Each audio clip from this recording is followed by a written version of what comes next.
Chapter 36:57. The master of the rhinoceros race crushed a jade talisman as soon as he got the news.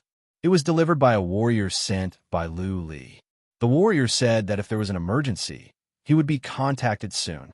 To the leader of the rhinoceros ape tribe, this was the most urgent moment. They couldn't stop the Tong tribe and the Gang tribe. The other major factions seemed to have mobilized their armies, but they were all empty shells. There were only 3 great perfection stage cultivators holding down the fort, while the rest were ordinary soldiers. Even if the armies of the 3 tribes were mobilized, they still wouldn't be able to stop the Steel tribe and the Tong tribe. The master of the rhinoceros ape race wanted to kill with a borrowed knife. He wanted the powerful warriors of the 6 local forces of the Meng race to attack the Gang race and the Tong race. Even if he couldn't exterminate the Steel tribe and Tong tribe, he could at least beat them up so badly that they could only passively endure his attacks. However, before the encirclement was completely formed, before the major powers could prepare to attack, the Steel tribe and the Tong tribe had already charged out. If they wanted to kill their way out, then so be it. They could have charged at anyone else, but why did they have to charge at them? When a master of the rhinoceros ape race contacted the Palace of Waterfish and the Palace of Tranquil Peace, he said that there was no need for them to send out powerful warriors that were infinitely close to the consummate realm. Lu Li and the rhinoceros ape race could handle the rest. Now that the Tong tribe and the Gang tribe were coming for them, the 3 Ryukyu tribe factions would probably just watch from the sidelines. Didn't you say that you could handle it? We've only mobilized some soldiers. We don't have any experts, so we can only help you restrain the great perfection deities. You can settle the rest yourself. He had lifted a rock and smashed his own foot. The master of the rhinoceros ape race was in a difficult situation. He had to contact Lu Li and ask him to find a way. He also sent a message to the Water Fish Palace's Peaceful Peace Palace and the Glass Race, requesting their assistance. The 6 great factions also sent out their armies to attack the Tong tribe and Gang tribe's rear headquarters, hoping that the Tong tribe and Gang tribe would return to reinforce them. 6 hours after the Jade Talisman was crushed, Lu Li's voice came from a castle where the master of the rhinoceros ape race was at. What is it? You don't know the situation? The rhinoceros ape tribe king was so angry that his beard curled up. He said angrily, Shuecho Temple has dispatched millions of soldiers, including 2 absolute realm experts, and more than 100 experts who are infinitely close to the absolute realm. They are coming straight for us. What do you want us to do? What else can we do? Fight. Lu Li said lazily, they're just 2 stray dogs. You have so many masters working together. Are you afraid of them? You make it sound so easy. The king of the rhinoceros ape tribe was thoroughly enraged. He pounded the table and said, the millions of soldiers of the Water Fish Palace, Tian Palace, and the Glass Race are just for show. There are no experts following them. The 6 forces are a little far from us. I sent them to attack the headquarters of the Shuecho Temple. Our rhinoceros ape clan only has a little more than 80 experts who are infinitely close to the consummate level. How do you expect us to stop them? Lu Li, didn't you say that you would come and help? If you don't make a move, we'll break up and I'll withdraw my troops. Don't panic, Lu Li said with a smile. Retreat now. Retreat dozens of galaxies and give up this one. What? The master of the rhinoceros race thought he had heard it wrong. A glint of coldness rose in his eyes as he said coldly, Lu Li, are you kidding us? Lu Li said, you are not young anymore. Can you be more mature? I'm asking you to retreat, not to abandon your territory. Think about the situation now. Do you think the Shuecho Temple dares to occupy dozens of universes? Do they dare to go too far from their base camp? The base camp is filled with the families and relatives of those powerful warriors. They won't go after you no matter how brave they are. If they go after you, you retreat. If they retreat, you go after them. If they dare to occupy the universes, I can kill as many powerful warriors as they stay behind. Do you understand? The master of the rhinoceros ape tribe seemed to have understood. His eyes flickered. Lu Li continued, you must understand that your interests are the same as those of the Palace of Tian, the Palace of Waterfish, and the Glass Race. How many forces can tolerate the Shuecho Temple's arrogance here? Didn't the six forces go and attack the base camp? Ask the consummate level warriors of the three forces to go and hold down the fort. There are two consummate level warriors at the base camp. It will be easy for three of them to fight against two. The base camp is under attack. Will the Shuecho Temple go after you, or will they go back? If they go after you, the base camp will be lost. If they go back, they will still be surrounded, and they will be back to square one. Once the fight starts, the Palace of Taiyan and the glass race of the Palace of Waterfish will have to fight on. Either the Shuecho Temple is subdued and driven out, or the four overlords will be doomed. Do you think the four overlords can't defeat two stray dogs? Lu Li's words made the master of the rhinoceros ape tribe more confident. He was not an idiot. It was just that the situation was not in their favor, and he was losing his cool. He thought about it and asked, "What about you? When are you going to make a move? Don't tell me you were just here to enjoy the show." Ha, no. Lu Li laughed. "When it is time, I will do it. Don't worry. Our interests are the same. We are allies now." Allies. The master of the rhinoceros ape tribe curled his lips. He realized he was being used by Lu Li. He had made use of the four overlords and the six forces. That being said, the Shuecho Temple did pose a threat to their survival, or else they would not be fooled. Lu Li's voice disappeared. The master of the rhinoceros ape tribe made up his mind. He ordered the army to retreat. They gave up the dozens nearby regions and retreated deeper into the territory of the rhinoceros ape race. At the same time, he sent a message to the Palace of Waterfish and the glass race of the Palace of Taiyan, saying that he would contain the main force of the Shuecho Temple here and ask three consummate warriors to help the six forces and destroy the base camp of the Shuecho Temple. The master of the rhinoceros ape race did begin to contain the Shuecho Temple. He mobilized an army of 10 million and divided them into many teams, 100,000 in total, to attack the Shuecho Temple like moths to a flame.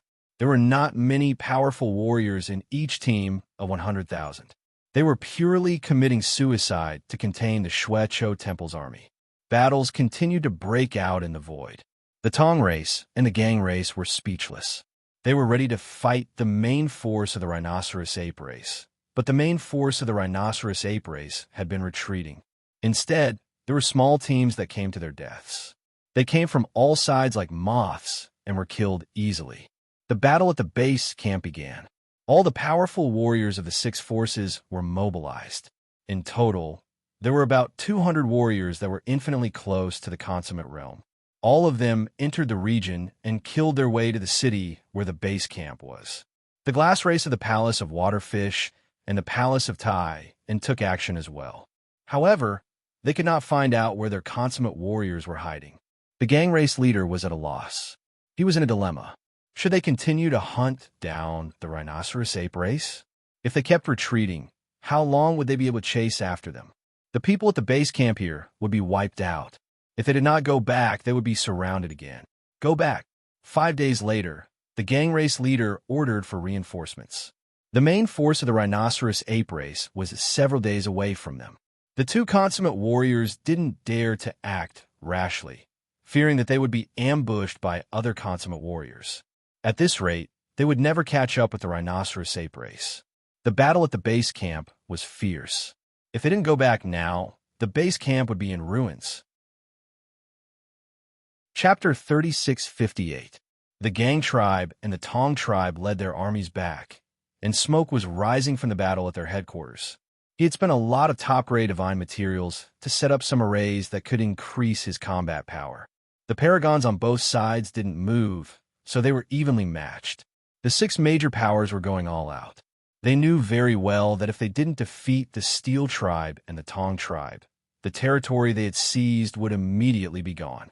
The main reason was that the four major forces had agreed to help. Even the consummate cultivators of the Water Fish Palace, Calm Peace Palace, and the Glass Race had come to stand guard.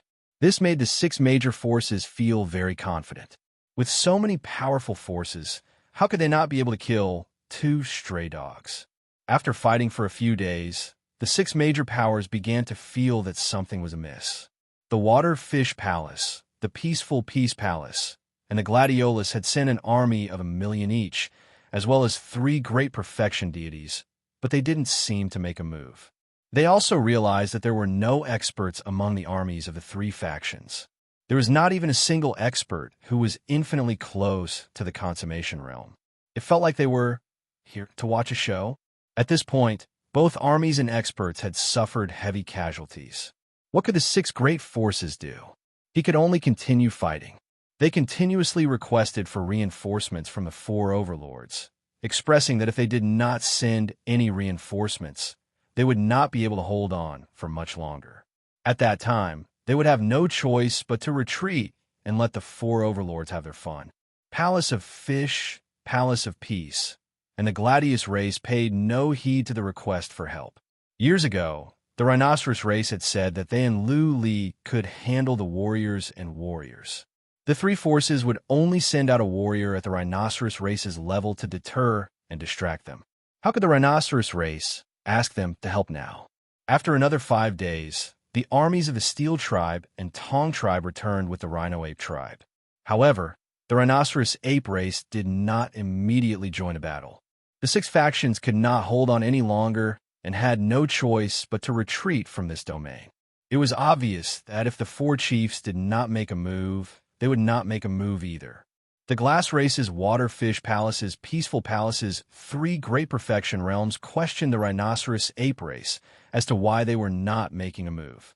If they didn't abide by the agreement, the 3 great perfection deities would immediately retreat. The Rhinoceros Ape race was being roasted over a fire. The leader of the Rhinoceros Ape race contacted Lu Li and asked him to fight, or else the Rhinoceros Ape race would give up. Lu Li sneered to himself. At this point, the Rhinoceros Ape race thought they could stop playing when they wanted to.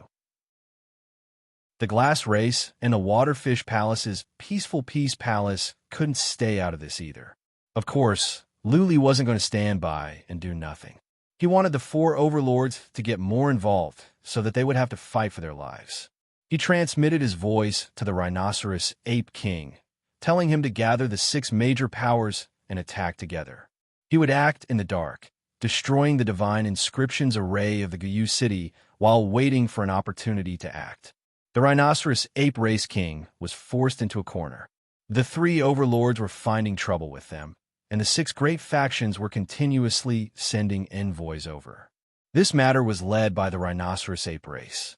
The Rhinoceros Ape Race didn't have a great perfection realm cultivator, so they didn't have much confidence. They were also afraid of exposing themselves, so they could only grit their teeth and fight. There was no turning back. Lu Li was well aware of this. He had planned to do it himself, but now he didn't want to. After all, there were so many great perfection deities present. If he were to make a move and the great perfection deities sensed it, he would be in for a terrible time. Of course, if he did not do anything, the Rhinoceros Ape Tribe would definitely not continue to carry on. Therefore, he quietly sneaked into the Valley Rain world. He didn't go to the Valley Rain city, but found a corner and entered the law world. He used the Lord map to investigate the situation in the Valley Rain city. The Gang tribe has a divine inscriptionist grandmaster. After a while, Lu Li exclaimed. There were many divine inscriptions at the Valley Rain city, some for defense, some for support, and some for destruction. All the formations were built with the best materials, and the divine inscriptions were the most powerful. The Gang race and the Tong race were doomed. Naturally, they would not be afraid of wasting the materials. If they could not survive this, then all of them would be doomed, and the materials would fall into the hands of the other forces. Lu Li did not know about formations, but he had a good eye. He could tell how powerful the divine inscriptions were after one look. Blood Fairy. Lu Li told Blood Fairy about the situation. She asked, there are 4 great perfection deities over there. If you sneak over and crack the formations, will you be discovered? Blood Fairy answered after a moment of hesitation. If they are fighting, then it is unlikely that I will be discovered. At first, I will not get too close. I will build divine inscriptions to cover my tracks. If the city is not in a mess, then I will not go over because I will be discovered. There's no need to rush, Lu Li said with a smile. The war will break out soon, and it will be messy. By then, you can go and crack the formation quietly. Remember, your safety is the most important thing. You must have a backup plan. If something goes wrong, you would rather not crack the formation. Do you understand? Understood. Blood Fairy answered. Luli sneaked to a place near the Valley Rain City and let Blood Fairy out. He entered the Dharma realm again. No place was safer than the Dharma realm. Within the spell world, he could use the sovereign map to monitor everything. It was very safe. Over the past few days, the Tong race and Gang race hadn't taken the initiative to attack either, because the outcome would definitely be the same. Whichever side they attacked, the other side would retreat. Their goal was to draw them away and slaughter the families of the army's experts. The higher-ups of the Shueqiu Palace held a meeting and made a decision. They would fight to the end in the Divine Rain world. They would not let the 4 overlords and the 6 forces have an easy time even if the 2 races were to be exterminated. They had no way out. Now, it was up to the 4 great overlords and the 6 great forces to fight them to the bitter end. When 2 enemies meet on a narrow path, the brave wins. The higher-ups of the Shueqiu Palace were ready to use blood and bodies to carve out a path of survival. They didn't expect to become the overlords of the region of universe anymore. All they wanted was to survive. To survive, they must defeat the 4 overlords and the 6 forces. 5 days later, the bloody battle began. The rhinoceros ape race came with the powerful warriors of the 6 forces. So did the Palace of Waterfish, Palace of Peace, and the Glazed race. They were here to hold the line. If the Tong race and Gang race's warriors did not make a move, they would not. They were not afraid of fighting 4 against 3. If they could not win, they could retreat. After all, they had only brought 1 million warriors with them, and none of them were powerful. The Tong race and Gang race's warriors did not make a move because the other side's warriors did not have the intention to do so. Also, it was not yet that serious. It was not possible for them to fight inside the universe. The 2 sides began the bloody battle. At first, they did not go all out. Instead, they mobilized 2 to 3 million warriors and dozens of warriors that were infinitely close to the Tong race's warriors. Luli didn't ask Blood Fairy to make a move. The battle was not intense enough. If Blood Fairy were to make a move now, she would be discovered. Naturally, Luli would not make a move himself. He would just enjoy the show. The battle was getting more and more intense. More powerful warriors and warriors were involved. The area outside the Divine Rain City had turned into a living hell. The ground was tainted red with blood. It's about time. 5 days later, more than half of the rhinoceros ape race's warriors were dead. The rhinoceros ape race's master kept crushing the jade talismans Luli gave him. Luli knew that if he did not make a move, the rhinoceros ape race would not play along. Chapter 3659. Outside the Valley Rain City, shouts of killing, explosions, and screams were heard. The Divine Inscription's light barrier was activated within the Guyu city. Countless cultivators stood on the city walls as they stared at the battle between the army and the experts outside. The warriors and the powerful warriors were fighting on the plains in the north. The area tens of thousands of miles to the north had been turned into a mess. Countless ravines appeared, and many places had deep pits with no end in sight.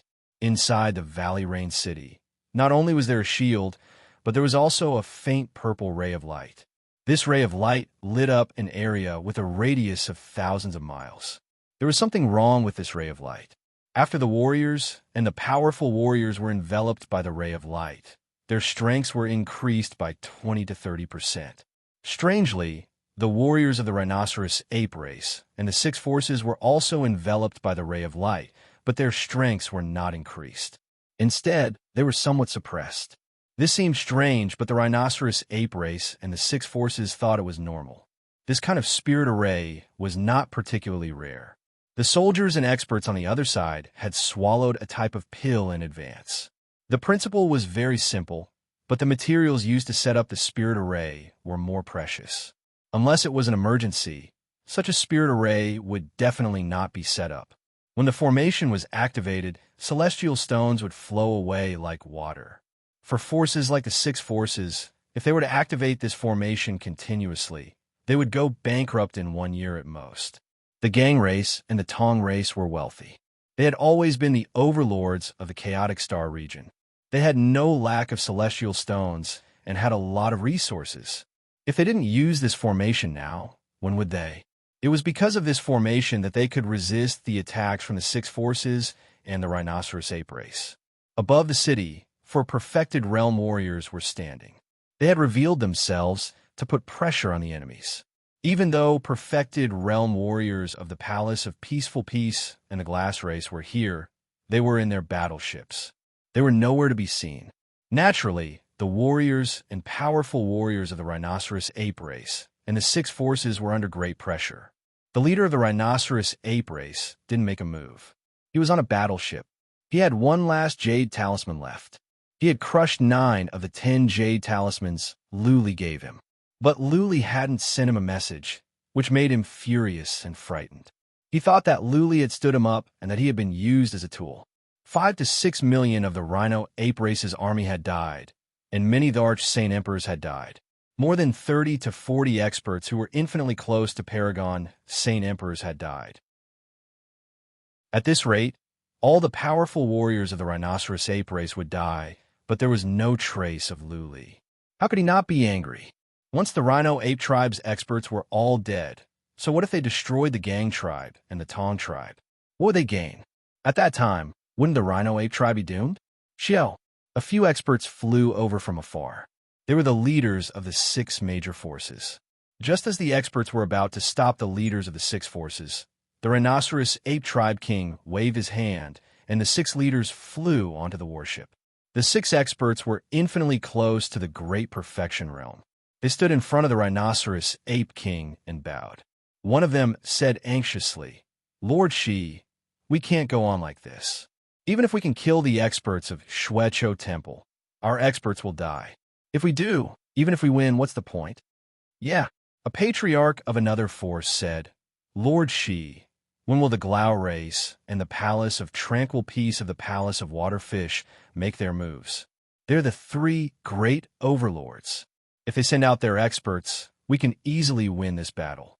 Right, Lord Shi, please ask the powerful warriors of the Palace of Tranquil Peace of the Palace of Waterfish and the Glau race to make a move. At this rate, we will have to retreat.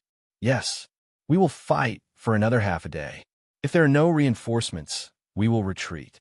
The leaders of the 6 forces shouted in a determined manner. They seemed to be resentful of the Rhinoceros Ape tribe king. It was agreed that the 4 overlords and 6 forces would attack the Xueqiu Temple together. Now, only the 6 forces and the Rhinoceros Ape race were involved. This made them feel unfair. The Rhinoceros Ape tribe king felt bitter inside, but he didn't show it. Even he wanted to retreat, let alone the 6 forces.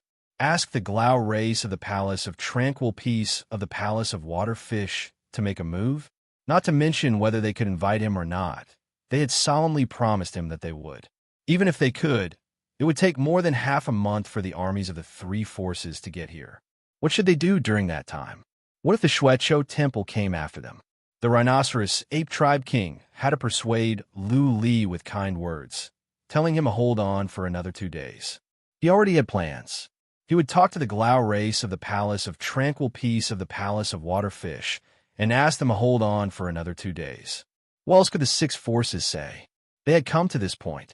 2 more days was the only thing they could do. Bang! The Rhinoceros Ape tribe king crushed the last Jade Talisman. If Luli did not reply, then the Rhinoceros Ape tribe king would have to retreat after another 2 days. It seemed to work this time. A voice came to his ears. "Let's talk in the cabin." The Rhinoceros Ape tribe king went into the cabin at once. He activated the divine patterns and sensed nothing in the cabin. He didn't see Lu Li. It just so happened that Lu Li's voice came. "I have been busy preparing something. I am not at the Divine Rain universe. So, I cannot contact you even if you want to." The Rhinoceros Ape tribe king looked around in confusion. The cabin was only this big? Where was Lu Li hiding? Would the Rhinoceros Ape tribe king be doomed if Lu Li suddenly decided to kill him? The Rhinoceros Ape tribe king believed that Lu Li had no reason to do so. Otherwise, if Lu Li continued to fool around, the Rhinoceros Ape tribe king would still be doomed. The rhinoceros ape tribe king said angrily. "When are you going to do it?" Luli replied, "When it gets dark, I need you to work with me. Please let the 6 forces and your warriors go up. Your battleships should approach as well. Put pressure on them. I will look for a chance." Look for another chance. This time, the rhinoceros ape tribe king was truly enraged. What was the point of Luli doing it alone? How many powerful warriors could he kill? There were 4 at the absolute peak above the city. Wasn't he afraid of being killed by them? The Tong race and the Gang race were sworn enemies. The rhinoceros ape tribe king thought about it and said, "What can you do? Can you turn the situation around?" "Yes." Luli gave a definite answer. "I can help you break their rune formations quickly. I can help you break all of their rune formations.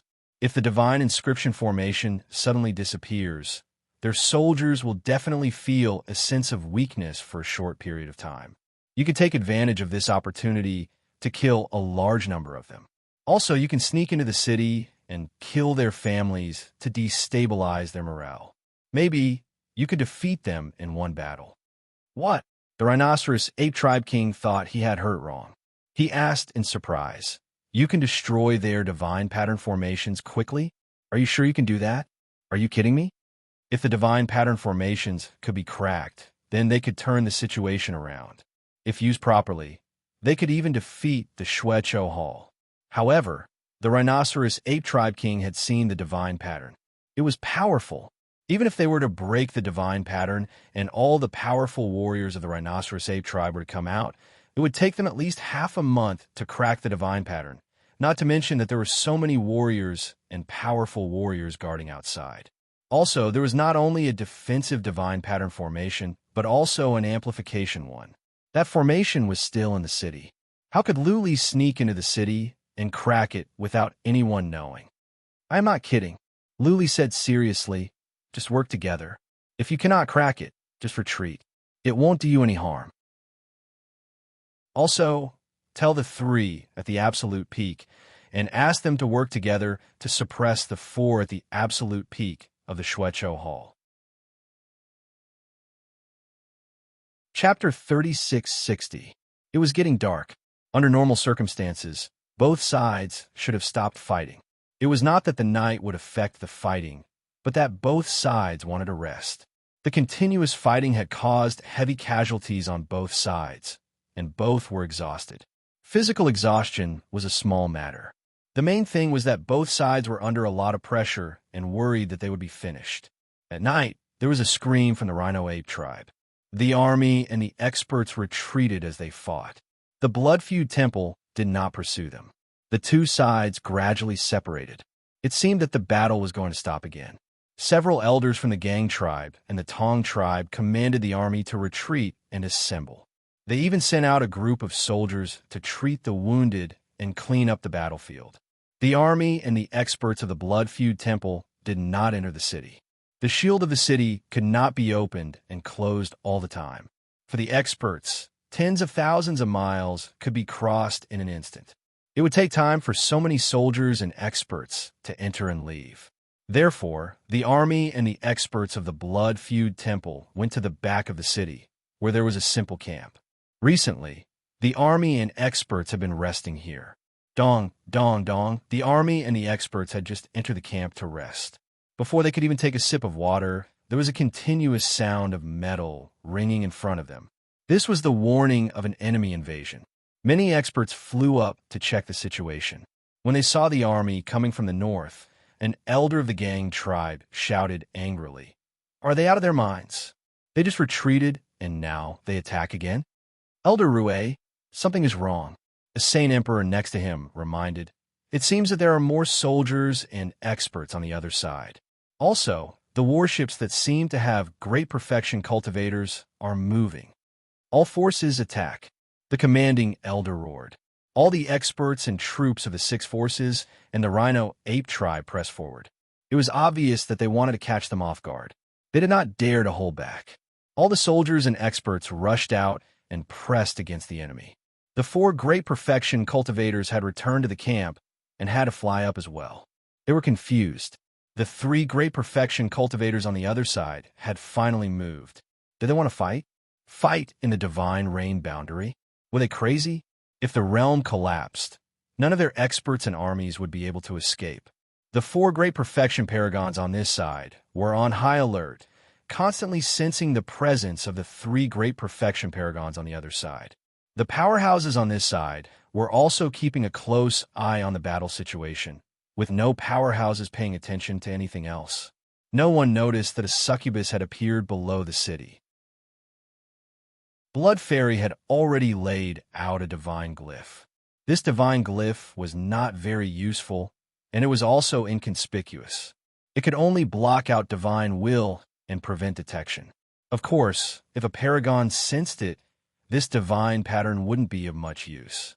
Therefore, Luli needed the cooperation of the master of the rhinoceros ape race and the three complete warriors to distract the attention of the steel race and the Tong race.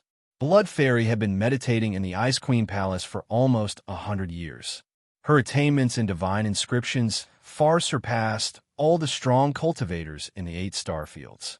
No one knew if there were any divine inscriptionists in the immortal realms who could surpass Blood Fairy. After all, there were simply too many geniuses in the immortal realms. There were a total of 4 divine crest formations in the city. Actually, they weren't too complicated. It was just that the divine materials used were of extremely high quality. Some time ago, Luli had studied the divine patterns through the map of the Almighty and sent the information to Blood Fairy. Blood Fairy did some calculations and found a way to solve the problem. Blood Fairy took advantage of the fact that the battle had broken out and the attention of the Paragon race's warriors were distracted. She did not make any noise. The warriors in the city were distracted by the battle outside. On top of that, she had set up a concealing divine glyph. Therefore, none of the warriors noticed her. The time for one incense stick to burn past. Buzzing, all of a sudden, the ground in the city glowed. Following that, the streets in the city lit up like snakes of fire and then dimmed down. The light barrier around the city suddenly exploded at this moment, and the pungent smell of blood wafted in from outside, enveloping the entire city. What is going on? The warriors in the city were taken aback. The civilians in the city were scared out of their wits. Apart from the warriors and some warriors who stayed behind to guard the city, the rest were mostly family members and low-level warriors. For the warriors outside, they were nothing more than puny insects. Now, 2 to 3 million puny insects were exposed to the fangs of a dragon. How could they not panic? Attack! The king of the rhinoceros ape tribe roared. More than 20 warriors who were infinitely close to great perfection level from the rhinoceros ape tribe all fired long-range attacks at the city. The might of these 20 or so attacks was extremely terrifying. If they were to smash into the city would probably be razed to the ground, and the families inside would all die. The great perfection deities of the Tong and Steel races were enraged. They were about to stop the attacks. Right at this moment, within the 3 warships, 3 experts suddenly appeared. Their hands lit up with light, and 3 heaven-shaking auras spread out, causing countless soldiers to almost kneel on the ground. The warriors of the glass race from the peaceful Peace Palace of the Water Fish Palace unsheathed their swords. It was clear that if the great perfection deities dared to intervene, they would attack as well. By then, the soldiers and warriors of the Steel and Rhinoceros Ape tribe would die even faster. The great perfection deities resisted the urge to attack. It looked like they were fighting 4 against 3, and they had the upper hand. But the peaceful Peace Palace still had another great perfection deity. Whether the Rhinoceros Ape tribe's great perfection deity was still uncertain. Since the great perfection deity did not attack, they could not attack first. Boom! Boom, boom. There were still some experts who reacted quickly and moved to intercept the dozen or so attacks. It was a pity that the other side had been planning for a long time. The Tong and Steel race warriors reacted a little slower. 6 or 7 attacks smashed into the city. Half of the city was immediately turned into ruins. Countless Steel and Tong race people were turned into a bloody mist. Seeing the situation in the city, countless experts of the Steel tribe and the Tong tribe went crazy. Their relatives, wives, and children were in the city. Many of the children were probably killed by the shockwaves. Just as the steel and tong race warriors were about to go crazy, one of the castles in the city suddenly exploded. Then, the purple light shot out from the castle disappeared. The amplification formation was broken. Once the amplification formation was broken, all the soldiers and warriors felt as if the power in their bodies was forcefully sucked out. Their bodies and soul spirits became weak instinctively. Any mystical ability, formation, or elixir that forcefully increased one's battle strength would have side effects. It was just that it was not obvious or serious. This amplification formation could only increase one's battle strength by 20 to 30%. It was not like some elixir that could increase one's battle strength by several times. Therefore, the side effects were not that strong and would not last for long. The problem was that the two armies were now fighting each other.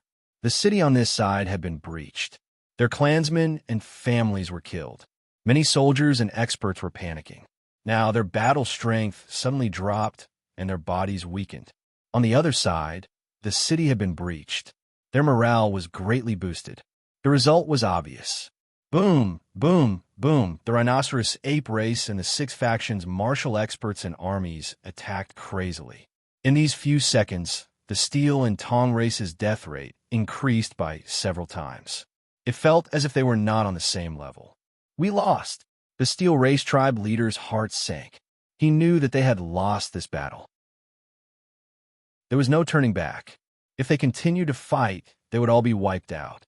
The only thing they could do now was to fight for their lives and cover the retreat. Chapter 36:61. The Ridge Tribe Patriarch transmitted a message to the other three Great Perfection Stage Sovereigns. The other three Great Perfection Stage Sovereigns were also very clear that they had to retreat. Otherwise, they would all be wiped out. The Gang Race Master sent a message to several higher-ups, asking them to organize armies and powerful warriors to break out. Break out.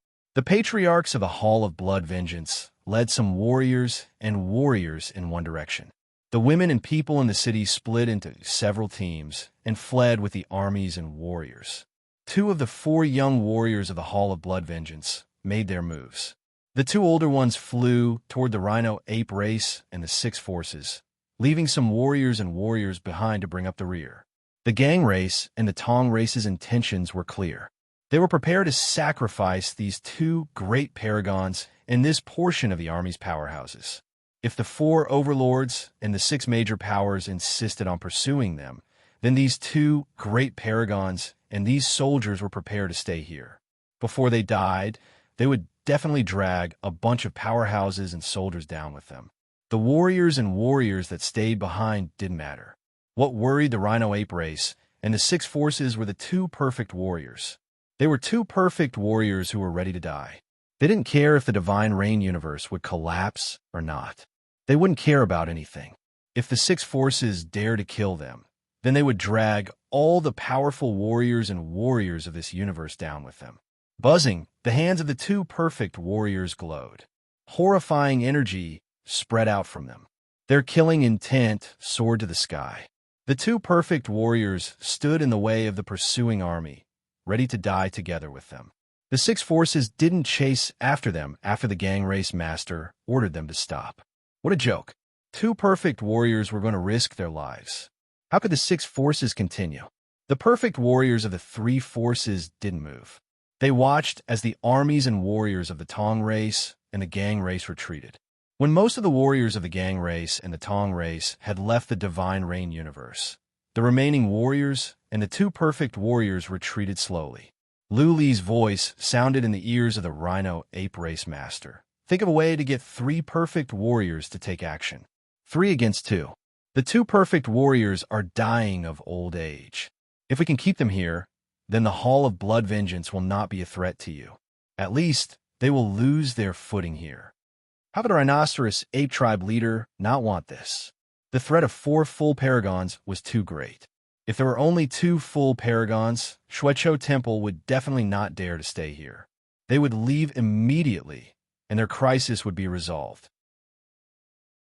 It was just that the great perfection deities of the three great forces were not fools. How could they be persuaded with just a few words from him? He pondered for a moment, and a moment later, he transmitted a message to the leader of a major force. The leader hesitated for a moment, but in the end, he agreed. The remaining experts of the Gang tribe and Tong tribe slowly retreated, while the Rhino Ape tribe and the armies of the six great powers followed suit. When a small portion of the army had retreated out of the boundary, one of the major forces suddenly launched an attack. A group of experts fiercely attacked the Steel tribe and the Tong tribe. The atmosphere between the two sides was already extremely stifling to begin with, like dry firewood being ignited with a single spark. As soon as the experts on this side attacked, the Steel tribe and Tong tribe immediately retaliated. The remaining experts from the five great factions and the Rhino Ape tribe also had no choice but to retaliate. Dying. The great perfection deities of the Steel tribe and Tong tribe roared in rage. They could no longer hold themselves back and charged forward. Once the great perfection deities moved, the great perfection deities of the three great factions had no choice but to act as well. Of course, the great perfection deities were still somewhat restrained. Otherwise, if they went all out, the boundary would easily collapse. Three great perfection deities and two great perfection deities clashed. The great perfection deities of the Steel tribe and Tong tribe weren't very strong to begin with, so they were immediately suppressed. The great perfection deities of the three great factions intentionally lured them outside to fight, but the great perfection deities of the Steel tribe and Tong tribe didn't mind. They were prepared to die anyway. As long as they could stop the enemy army from pursuing them, nothing else mattered. The few great perfection deities went outside to fight in the void, while the remaining Rhino Ape tribe and the six great factions cleaned up the remaining martial artists of Xuecho Temple. There was no longer any suspense here. After all, there weren't many troops and experts left behind to guard the rear. The soldiers and experts left behind were very smart. They didn't intercept them, but instead split up and escaped within the divine rain boundary. If the other side didn't pursue them after they escaped, they would return. In short, they would think of some way to delay the pursuit of the great army here. The Rhino Ape tribe and the six great factions didn't intend to pursue them at all. Their goal was to drive Xuecho Temple away. As long as Xuecho Temple didn't settle down here, why would they pursue them? They weren't strong to begin with, so they couldn't afford to waste their energy. When the army and experts here were more or less cleaned up, the Rhino Ape tribe king and the others led the experts in pursuit. The battle between the great perfection deities was still going on outside. The great perfection deities of the Steel tribe and the Tong tribe had no intention of retreating because their main forces hadn't gone far. The three great perfection deities were also enraged by the fact that these two old farts were fighting so hard. They hadn't planned to fight with their lives on the line. As long as Xuecho Temple left the vicinity, they wouldn't force them to stay. However, the two great perfection deities of the Steel tribe and the Tong tribe were getting more and more courageous as they fought, and it seemed like they were about to suppress the three of them. Great perfection deities were all prideful beings. 3 against 2 was already a very humiliating thing to begin with. Now that they were being suppressed by two old, undying beings, these 3 great perfection deities were beginning to use their killer moves, and the battle was even more unstoppable. Palace Lord Ting, I hope you can keep these 2 old farts here. Otherwise, they might come back at any time and endanger the safety of us overlords. Palace Lord Foam, please keep them here to prevent future troubles. Glaze Race King, if the 2 great perfection deities run away, the Rhino Ape Tribe King said, fanning the flames. The 3 great perfection deities didn't pay attention to him. They thought the Rhino Ape Tribe King had a point. The 4 great perfection deities were a huge threat. Now that they had such a good chance to keep the 2 here, then Xuecho Temple wouldn't be a threat anymore. The 3 great perfection deities began to fight with their lives on the line. The 2 great perfection deities of Xuecho Temple didn't want to leave at first, but they soon realized that they couldn't.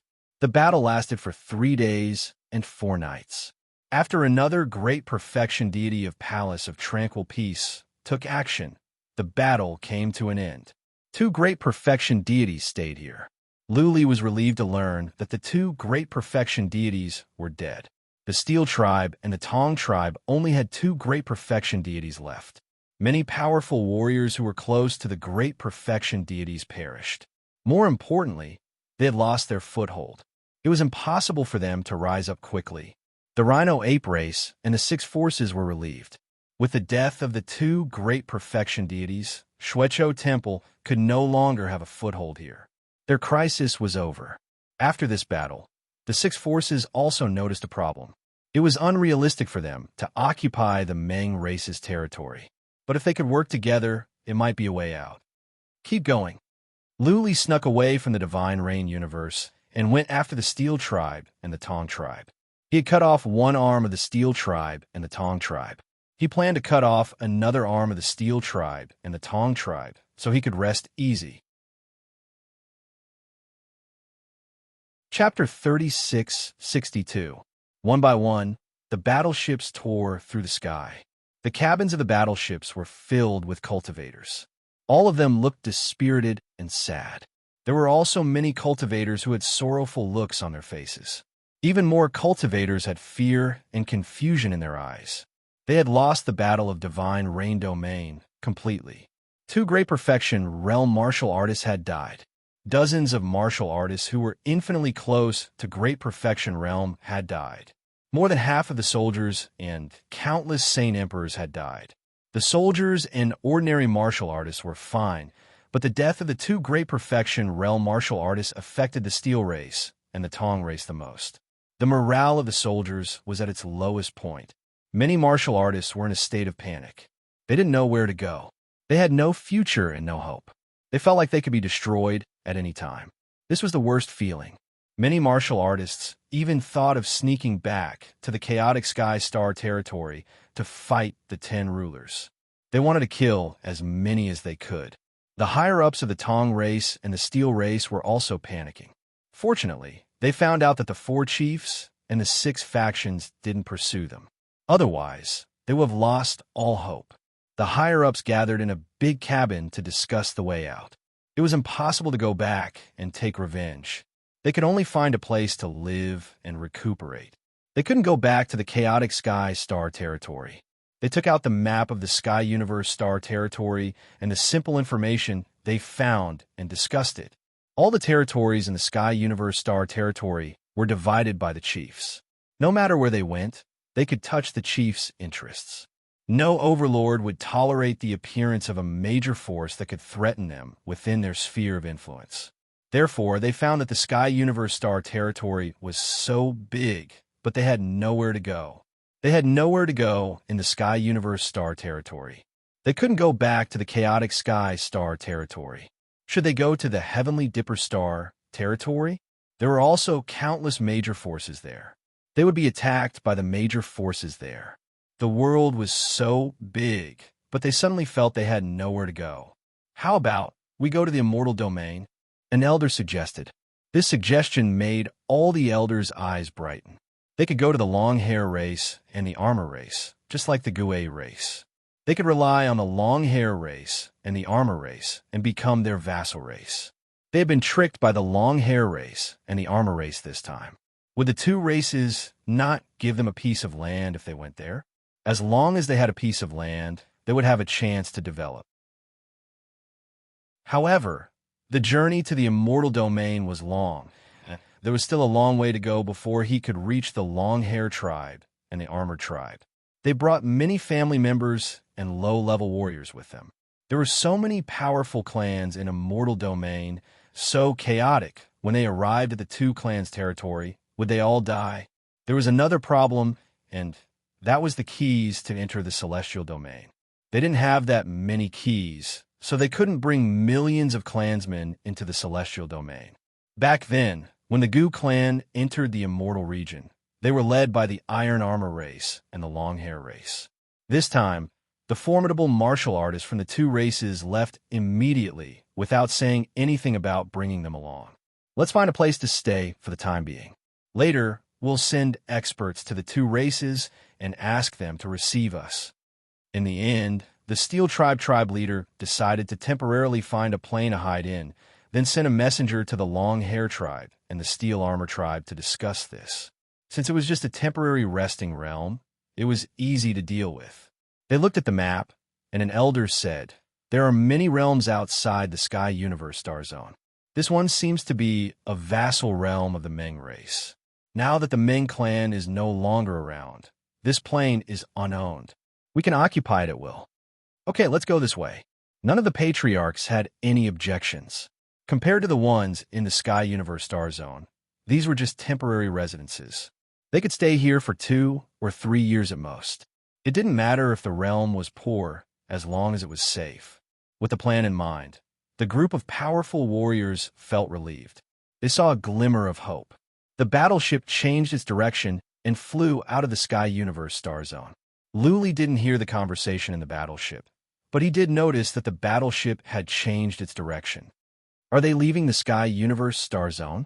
Are they going back to the chaotic star zone? Or to the Heavens Dipper galaxy? Luli was confused. He wanted to eavesdrop on some conversations. He didn't dare to use psychic power to check on the largest battleship because there were 2 absolute realm warriors there. He wanted to eavesdrop on other warriors. It was a pity that the patriarchs had kept this secret. Luli didn't get any useful information after a while. Luli followed the battleship out of the Sky Universe star zone. The battleship didn't go toward the chaotic star zone or the Heavens Dipper galaxy. Instead, it flew to some small realms outside. Luli understood after a while. They were trying to find a place like the King's Realm in the endless ruins to settle down. Luli was confused. The realms outside the starfield were all small and sporadic. The resources in these realms were extremely scarce. Many powerful warriors of the Gang race and the Tong race were killed, but they still had 2 absolute realm warriors. Even in the Sky Universe star zone, they should be overlords. How could they be reduced to robbing some small realms? Wait, Luli shook his head. The 2 races were once overlords. They were proud and arrogant. How could they surrender to a small realm like this? They must be making a transition here. Their final destination was not this place. Luli went into the Dharma region to check on the 2 races. Given the 2 races' abilities, they had conquered a relatively large realm, a bit larger than the endless ruins and comparable to a middle-sized realm in the Sky Universe star zone. This realm was occupied by a race with 6 powerful warriors close to the absolute realm. This race was wiped out by the Gang race and the Tong race. Now that the big race was gone, the other small races could not fight back. They all submitted to the Gang race and the Tong race. The Tong race and the Tong race sent out some powerful warriors to occupy all the cities in the realm. They also took over the resources and treasures. Then, they sent messengers to the Immortal region to negotiate. They also sent out many scouts to monitor the surroundings. I see. Luli understood now. They were trying to copy the Gue race. The 3 powerful warriors close to the Absolute Realm went to the Immortal region. Clearly, they were going to the Iron Armor race and the Long Hair race. They occupied this realm as a temporary shelter. They would leave sooner or later. To the Immortal region? Luli frowned. Once they went to the Immortal region, it would be hard for him to control them. It would be hard for him to ambush them on the way either. Luli thought about it. It seemed that he had to find a chance in this realm to weaken the 2 races so that they would not be able to develop in the Immortal region. Well, in this realm, I will find a way to kill some of their powerful warriors close to the Absolute Realm. Luli made up his mind. This time, many of the Gang race and the Tong race were killed. Now, there were less than hundreds of thousands of them and millions of soldiers from other races. As long as he could kill some powerful warriors close to the Absolute Realm, it would be hard for the Gang race and the Tong race to recover. It would take at least tens of thousands of years. Powerhouses that were infinitely close to the Great Perfection Realm couldn't be produced by just piling up resources. It would take a long time for one to be born. Let's do this. Luli made up his mind. He would strike in this realm and find a way to kill a group of powerful warriors of the Gang race and the Tong race. Chapter 3663. This place was called the Purple Fire Region. There were many volcanoes here, and fire-related resources were abundant. The races here were complicated as well. There were many humans, and there must be tens of thousands of races in total. Luli did not attack rashly. Instead, he began to explore the region. There were hundreds of cities and thousands of places with resources. The destroyed race was the master of the purple fire region. They controlled all the places with resources. The other races were only their vassals. This race was called the Bark race. Many of them had escaped and were hiding in different places. But all the warriors that were close to the consummate level of the purple fire region were slaughtered. Only some Saint Kings were left. What could they do? The Bark race used to be the vassal of the Meng race. Now that the Meng race was destroyed, the Bark race became motherless children. They were being bullied and had nowhere to complain. But even if the Meng race were still here, they wouldn't dare to do anything. The armies and powerful warriors of the Gang race did not disperse. Almost all of them stayed in the Purple Fire City. Their families were here as well. 2 million warriors and some Saint Kings were sent to control the places with resources. As for the other cities, they didn't occupy them. They didn't want to stay here permanently. They didn't want to go to the other cities. The resources here were not bad. They could sell them for some celestial stones. In the old days, the two races wouldn't even bother. But now, they were in trouble and they were going to the immortal region. It was better to have more resources. Well, after half a month of observation, Luli had an idea. It was not realistic to attack the Purple Fire City. He would have to lure out a group of powerful warriors and kill them. He sneaked into this region and went to a valley. There didn't seem to be anything special. There was nothing inside. Luli showed himself outside the valley. The valley was in an uproar. Dozens of warriors rushed out and surrounded Luli. They were all at the Sixth Tribulation and at the Great Emperor realm, warriors of the Bark race. The dozens of warriors surrounded Luli, but none of them dared to do anything. Luli was a Saint King, and they sensed danger, extreme danger. "Who are you?" one of the Great Emperor realm warriors asked with courage. Luli smiled and said, "It doesn't matter. What matters is whether the Bark race wants revenge or not." The dozens of warriors' eyes glowed. The Great Emperor realm warrior asked, "Who are you? Why are you in our territory? Are you friend or foe?" "Enemy," Luli sneered. "Your Bark race is less than 50 Saint Kings left, right? You don't deserve to be my enemy. Back then, if the Meng clan want to play with me, I could even destroy them, let alone you guys." Luli's tone was so arrogant that these warriors were stunned. Just as that Great Emperor realm warrior was at a loss for words, there was a tremor in the valley and 5 Saint Kings flew out. This valley clearly had an illusion formation. The 5 Saint Emperors were all late Saint Emperors, and their pressure was very strong. The 5 Saint Kings looked at Luli cautiously. A late Saint King said, "I am the 3rd elder of the Bark clan, Wei Yuqing. May I know who you are? What can I do for you?" Luli said, "Take me to your leader. I am here to help you take back the Purple Fire universe." "Take back the Purple Fire world?" Wei Yuqing and the other Saint Kings looked at each other and their faces darkened. Luli was just an early Saint King, yet he dared to boast that he would help them take back the Purple Fire world. Was he really not toying with them? Wei Yuqing said coldly, "Thank you for your kindness. Please go back. We don't need it." Luli knew he was being belittled by the Bark race. He snorted. He took out the traceless saber and cut at Wei Yuqing. His saber flashed, and he appeared in front of Wei Yuqing. A sense of fatal danger loomed over him. Wei Yuqing was terrified. He shouted to himself that he was going to die. Bang! The saber moved slightly. It didn't hit Wei Yuqing's head, but his arm. One of his arms was cut off. Blood gushed out. Luli's sudden move and cut off Wei Yuqing's arm shocked everyone. The other 2 Saint Kings were about to take action. The Great Emperor realm warriors next to them were ready to attack as well. Luli sneered but didn't do anything.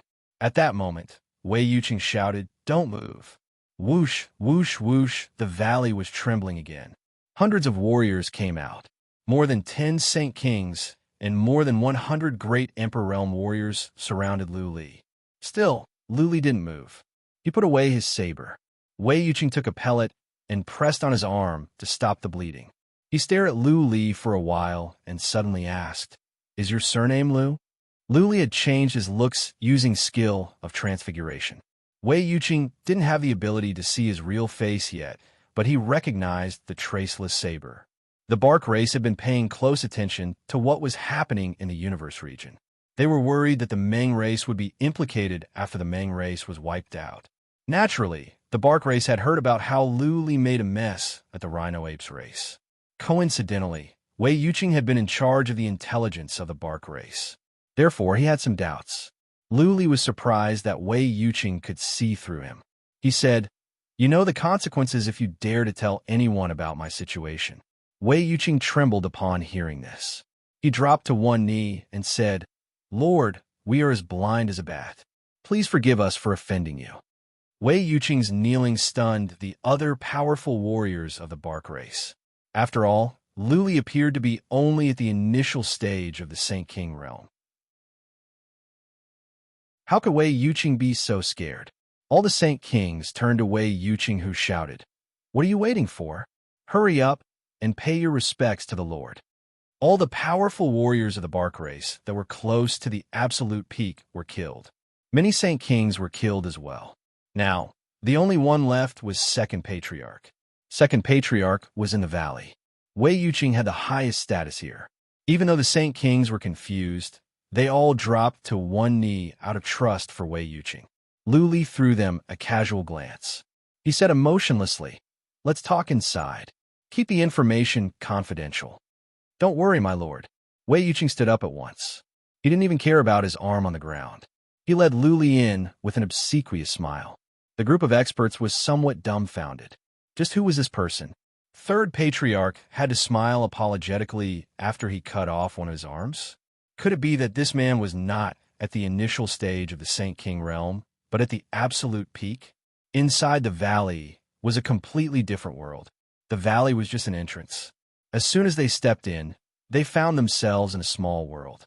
Lu Li and the others found themselves outside a city. Clearly, this was a secret base of the Bark race. Wei Yuqing personally brought Lu Li into a manor in the city. Lu Li frowned when he saw many Bark race people in the city. He landed in the manor and said, "So many Bark race people saw me coming to the Bark race. If this gets out, my lord, don't worry."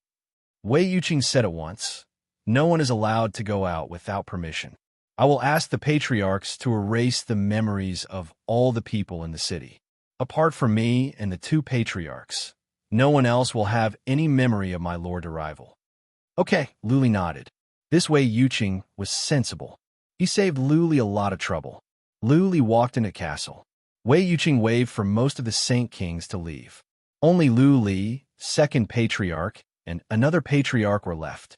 After Wei Yuqing activated the divine imprints, he brought the other two elders and knelt on one knee. "Lord Lu, please help us to reclaim the Violet Fire world and take revenge for us. As long as Lord Lu helps us this time, we will be able to repay you. As long as you help us this time, the Purple Fire realm will follow you for generations and will never turn our backs on you." Chapter 36-64. Lu Li was famous, at least in the Chaotic Universe region and the Universe region of Universe.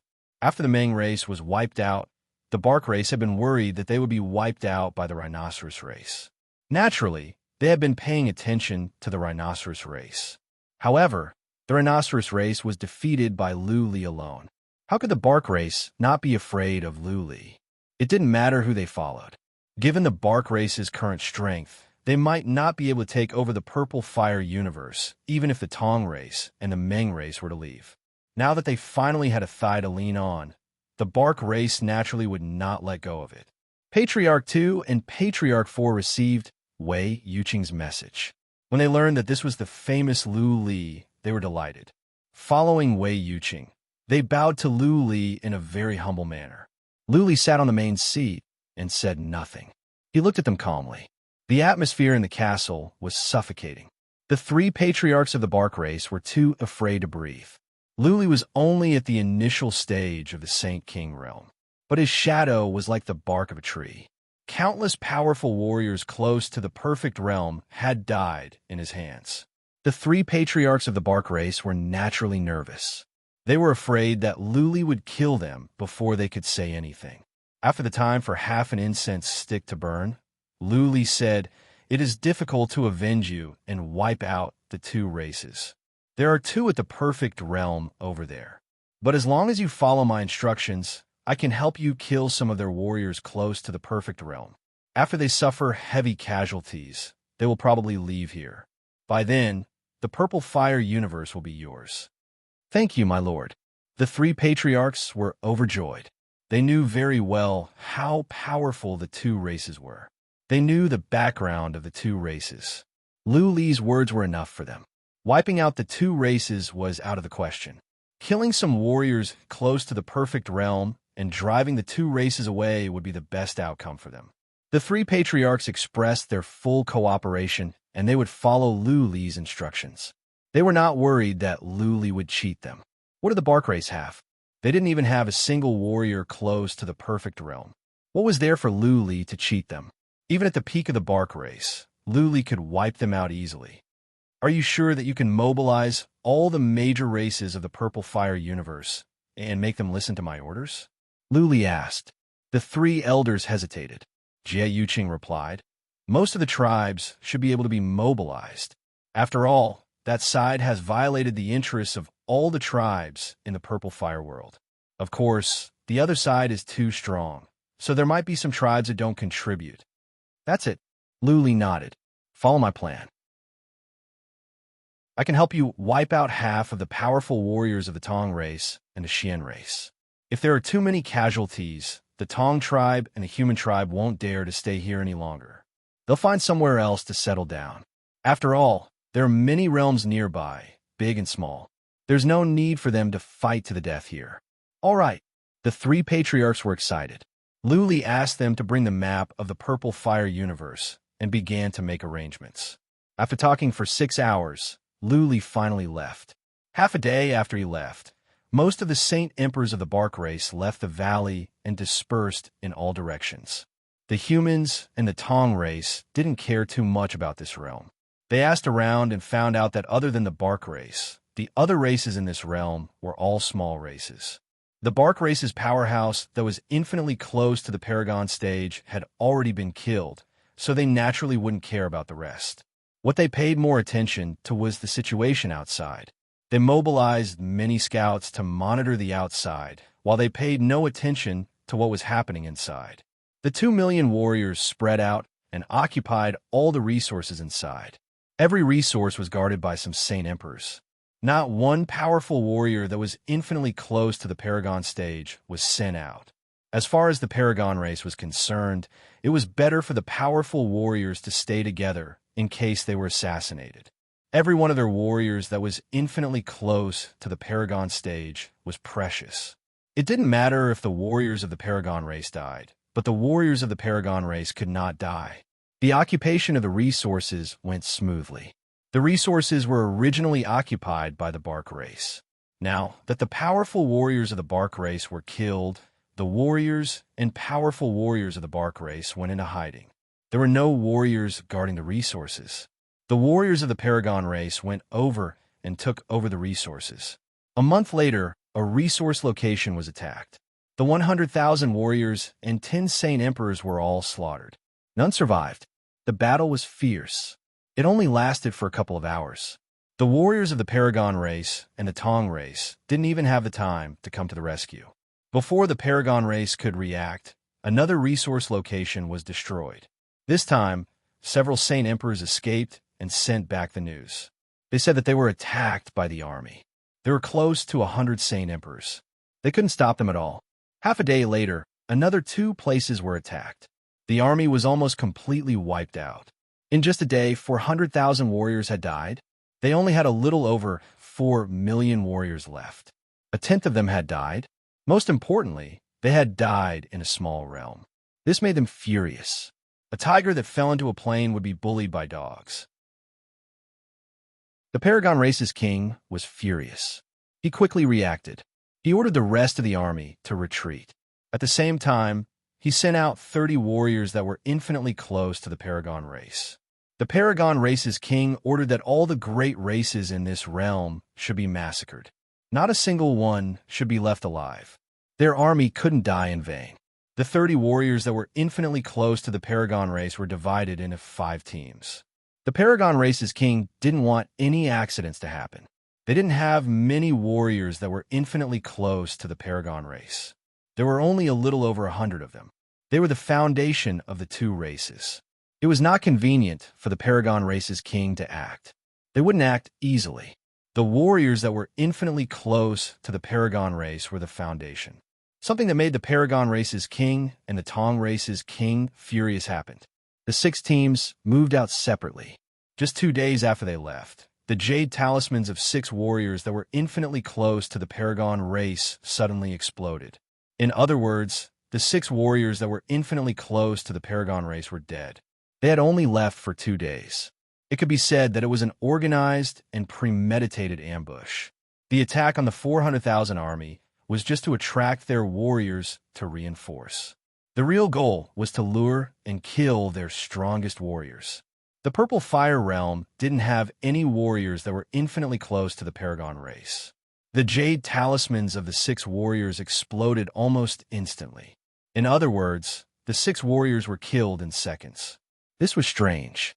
To kill 6 warriors that were infinitely close to the Paragon race in an instant, it was either an ambush from a dozen warriors or a Paragon race. Could it be that one of the Paragon race from the 3 forces has come after us? The higher-ups of the Blood Vengeance Palace gathered together to discuss. How could a dozen warriors that were infinitely close to the Paragon race appear right under their noses? There weren't that many warriors in the Purple Fire Realm. It was even more impossible for someone to sneak in. They had sent so many scouts. Were they all blind? I don't think so. The Paragon race's king shook his head and said, "We have all left the Tianyu Galaxy. The Paragon race's Paragon race won't do this. Otherwise, if we were to risk our lives, they wouldn't have a good time. Paragon race's Paragon race won't stoop so low." Could it be Luli? A patriarch of the Tong race asked. As soon as he finished his words, the entire hall quieted down. Some patriarchs were frightened. If it really was Lu Li, then it would be a big joke. Chapter 3665. Another day passed, and another 6 jade talismans shattered almost at the same time. If only 6 utmost experts were killed, it could still be explained. Now that another 6 utmost experts were killed after a day, there was no doubt about it. There was definitely an external expert involved. The experts in the Purple Fire world didn't have the ability to do so. The tribe king moved out personally and sent a message for the 18 utmost experts to return immediately. Otherwise, they would be easily killed outside.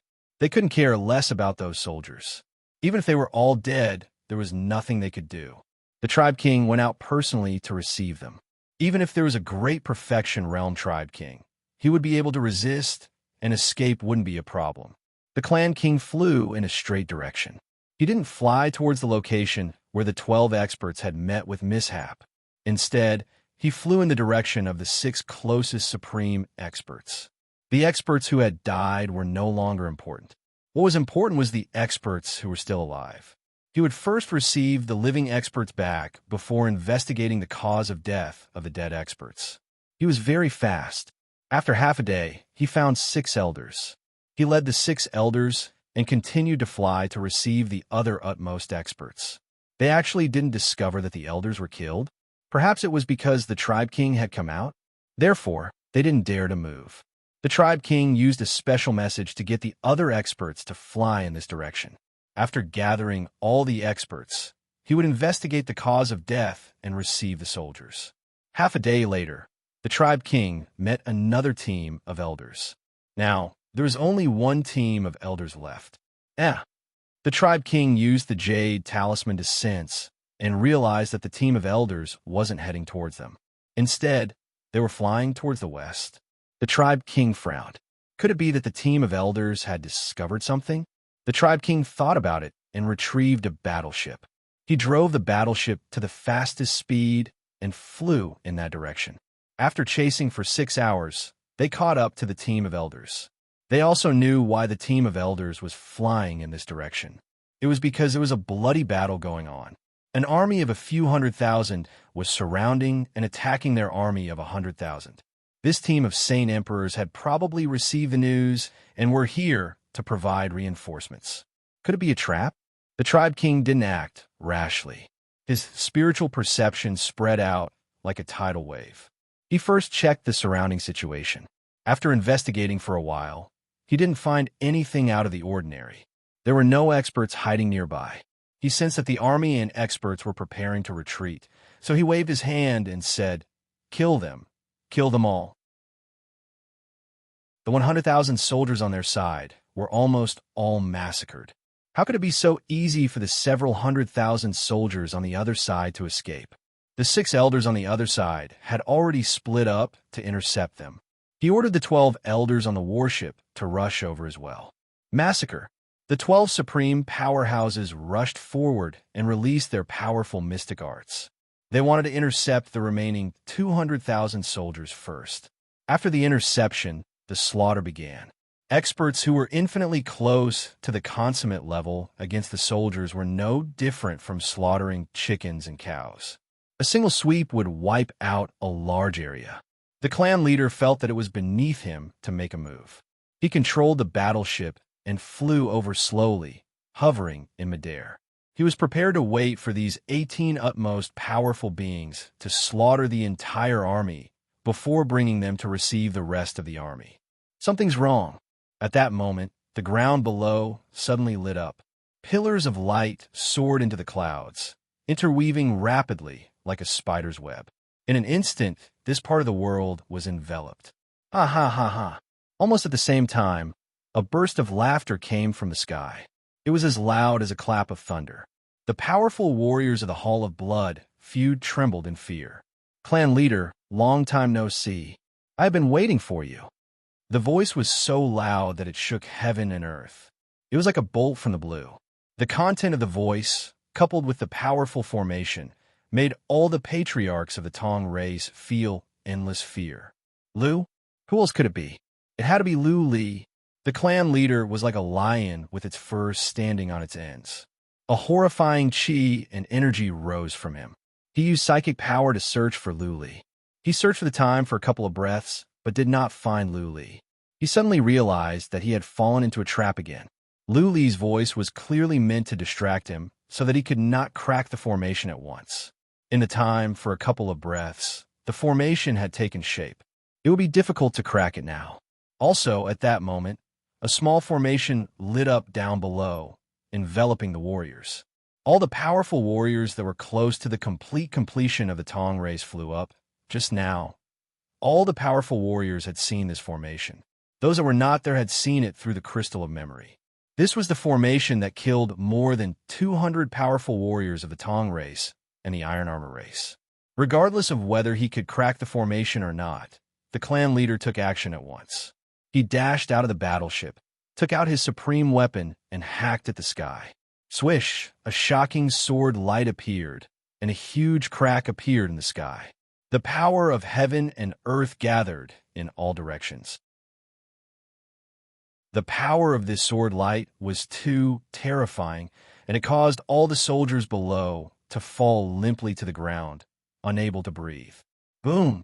The ray of sword light landed on the intertwined fishing net. What happened next shocked the clan leader and all the patriarchs. The ray of sword light landed on the fishing net, but did not tear it apart. That being said, the net was trembling violently. It seemed to be worn out. Buzzing, cold air came out from the ground. The temperature dropped. The clan leader felt numb and slowed down. His eyes were filled with astonishment. How could the rune be so powerful? Was it really a rune? Was there a rune that could trap a warrior at the complete completion of the Tong race? Buzzing, right at that moment, a figure appeared in midair. Lu Li came out. He slapped his hand, and a cold current came out from his hand and rushed down.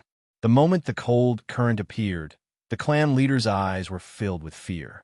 He shouted in astonishment, "Impossible!" The cold current came down. Not only the warriors of the Shuecho Hall that were close to the complete completion of the Tong race, but also the clan leader was frozen. The warriors on the ground were frozen as well, though they were inside the rune formation. The astonishment in the clan leader's eyes was very obvious. He had lived for a long time, and this was the first time he had seen a rune that could trap a warrior at the complete completion of the Tong race. It was also the first time he had seen a Saint King of the initial stage freeze a warrior at the complete completion of the Tong race. Crack, crack, crack. The ice on the clan leader cracked piece by piece, but soon froze up again. The cold air was too horrifying. Clearly, the cold air could not hurt the clan leader. It could only slow him down. Luli could not do anything to a warrior at the complete completion of a Tong race. Whoosh! Whoosh, whoosh, swords came out from the rune formation and began to harvest the lives of the warriors that were close to the complete completion of the Tong race. The clan leader was cracking the ice and trying to help the patriarchs. However, there were too many swords. He could protect one, but could he protect more than 10? He himself was being frozen. Watching the patriarchs being killed one by one, the clan leader was enraged. He tried to sense Lu Li through heaven and earth. Try to kill Lu Li through the fishing net. Unfortunately, Lu Li entered the Dharma realm right after he released the cold air. The clan leader could not find him. Chapter 3666. Previously, the 200 warriors that were almost at the perfect realm were all killed. Now, there were only a dozen warriors left, and they were all killed. Not even the gang tribe leader could protect some of them. The coldness was so strong that the gang tribe leader would be frozen from time to time. When he was frozen, he could do nothing but watch as the warriors were killed. He roared in rage and unleashed a barrage of attacks at the divine rune formation. The formation was too strong. Blood Fairy could not kill a perfect realm warrior with the formation, but she could trap them for some time. The divine pattern that Blood Fairy was studying was from the Ice Queen Palace, which was terrifyingly strong. Not even the master of the rhinoceros ape race dared to enter the formation. The Steel Tribe Patriarch continued to bombard the area, but to no avail. He glanced downwards as his killing intent surged out. Hundreds of thousands of warriors were protecting the divine pattern formation. In a fit of rage, the gang tribe leader slapped several times. When the hands landed on the divine pattern did not crack. But the ripples in space spread out and were transmitted into the formation. Those inside were average warriors. How could they survive a strike from a perfect realm warrior? Even if only 1% of the force was transmitted, the warriors would not be able to stand it. In an instant, many warriors were slaughtered. Luli witnessed this from the land of magic. He sighed helplessly. He had asked Blood Fairy to build the formation to protect those warriors. It was a pity that the gang tribe leader could not save them. There was nothing he could do. Without the warriors as bait, how could he kill the more than a dozen warriors that were almost to the perfect realm? How could he trap a perfect realm warrior? Luli dashed out and sent a message to Blood Fairy. Blood Fairy, can you build more patterns to trap him for a little longer? It will be best if we can trap him for a month. I will try my best. Blood Fairy did not give a definite answer. After all, this was a perfect realm warrior. She had yet to learn many divine patterns. If she could learn all of them, she might be able to kill a perfect realm warrior with the formation of destruction. Blood Fairy had to keep building formations to buy as much time as possible for Luli. Luli, on the other hand, used psychic power to check the Purple Fire City. The gang tribe leader could not go out anytime soon. It would take him several days to crack the formation. Luli's plan was a chain of events. His real goal was not to kill the more than a dozen warriors who were infinitely close to the consummate realm, but all the warriors in the Purple Fire universe who were infinitely close to the consummate realm. He was waiting for the Tong race's perfect realm warrior to come out.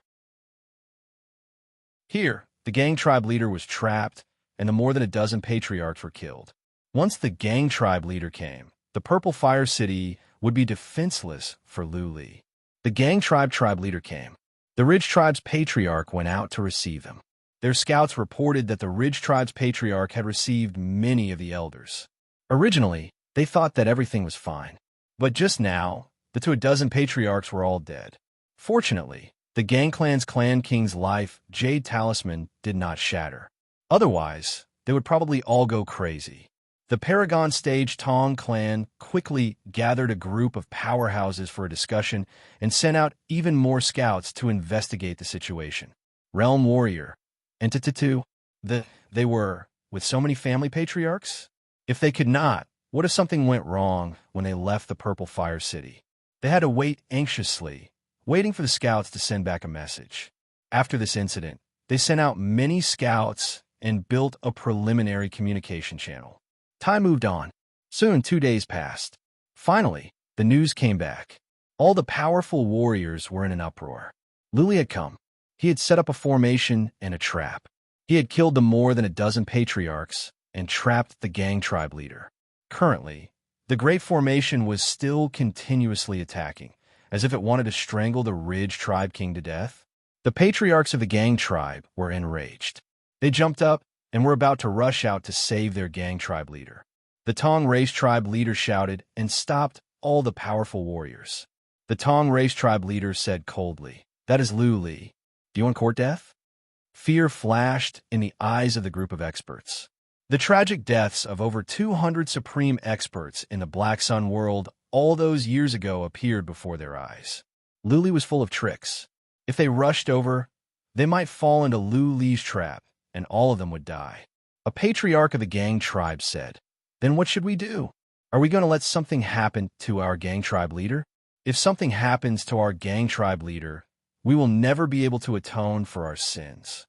Yes, nothing can happen to our gang tribe leader. I would rather all of us die than to let anything happen to our gang tribe leader. We must do everything we can to save our gang tribe leader. The patriarch said, if their gang tribe leader were to die, then the gang tribe would be doomed. What was the point of living then? How could they let something happen to their gang tribe leader? Enough! The Tong race tribe leader shouted. Your gang tribe leader is still alive, which means that Lu Li does not have the ability to kill him. Do you think you can save him like this? Can you find Lu Li? What can you do? Tell me. The powerful warriors of the gang tribe said nothing. The Tong race tribe leader paced up and down, thinking. After a while, he said, all of you, leave at once. You can set off now. Take all the people of the tribe with you. Don't worry about the hundreds of thousands of warriors. Go somewhere far away. Find a small region and wait. I will go in person. You must keep this a secret. Do not leave any traces. I will think of a way to save your gang tribe leader. If there is no other way, I will catch up with you as soon as possible. The Tong race tribe leader was scared. Only he could go with them now. That being said, once he left, he was afraid that Lu Li would come and kill their people. Therefore, he had to let them leave quietly. The Tong race tribe leader thought that they would take the battleships and leave as fast as they could. Even if Lu Li wanted to track them down, it would take some time. The Tong race tribe leader would go and have a look. If he could save the gang tribe leader, he would have to go after the main force. This was the only way to satisfy both sides. As a matter of fact, the Tong race tribe leader could build some divine glyphs to seal off the city of purple fire. But given Lu Li's abilities, the Tong race tribe leader did not dare to take the risk. On the off chance that Lu Li came, no divine glyphs or formations could stop him. It was better to sneak away. The warriors that were close to the Tong race tribe leader thought about it. This seemed to be the only way to satisfy both sides. Even if all of them went, the Tong race tribe leader would not be as good as the Tong race tribe leader. It would be safer for the Tong race tribe leader to go as well. As long as the Tong race tribe leader did not show up, Lu Li would not be able to find him.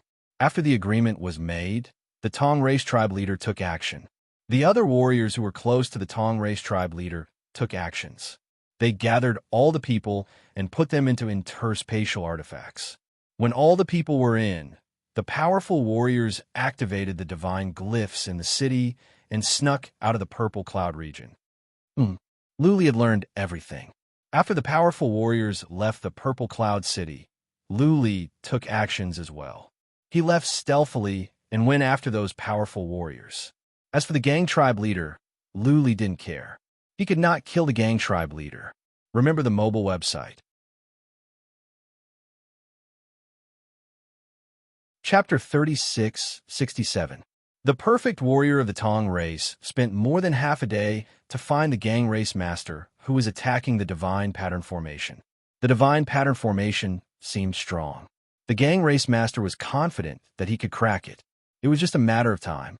The gang race master was surprised to see that the perfect warrior of the Tong race was here. He asked, "Why are you here?" The perfect warrior of the Tong race looked at him speechlessly and said, "You are trapped. How can I not come? How come the divine pattern formation is so strong?" "Don't worry about the divine pattern formation for now," the gang race master said. "Lu Li is hiding nearby. Find him and kill him first." The perfect warrior of the Tong race was nervous. He tried to sense the surroundings. He used many methods, such as using force in heaven and earth to suppress the formation. But after an hour, he found nothing. He stopped, turned to the gang race master, and said, "I will help you crack the divine pattern as soon as possible. I will let you out first." While attacking, the gang race master asked, "What about the people in the city when you are gone? What if Lily goes there?" "Don't worry," the perfect warrior of the Tong race replied. "When I came, I told them to put all the people into interspatial artifacts, and they left as fast as they could. Even if Lu Li were to go after them, he would not be able to find them so quickly. He is not an almighty god who can track down dozens of warriors who are infinitely close to the perfect warrior.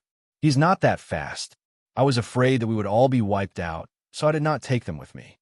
The gang race master found it reasonable. He did not ask more questions. He was not sure that he could crack the divine pattern formation quickly. What if he was trapped here for years? What if Lu Li kept sneaking up on him, releasing cold air, or resorting to other means? By then, the gang race master would have been killed by Lu Li. Lu Li had so many strange means that the gang race master was trembling with fear. Now that the perfect warrior of the Tong race joined in, the divine pattern formation was weakening faster. The two perfect warriors were cheered up. It seemed that the formation could be cracked in a few days. They did not believe that Lu Li could catch up with the powerful warriors of their races in just a few days. If it were a large group, Lu Li might have a chance to locate them. However, there were some warriors who were infinitely close to the consummate realm. The others were all stored in interspatial artifacts. Unless Lu Li was an almighty god, how could he locate them? Lu Li was not a chief god, but he had the chief god's map. Lu Li knew the routes of the warriors of the gang race and the Tong race who were close to the consummate realm. He locked onto them easily and went after them as fast as he could. Lu Li's speed wasn't fast, but he had the Grim Reaper's warship. When the warship accelerated, it could travel at a terrifying speed. Although it could only accelerate 3 times, Lu Li could use dozens of these.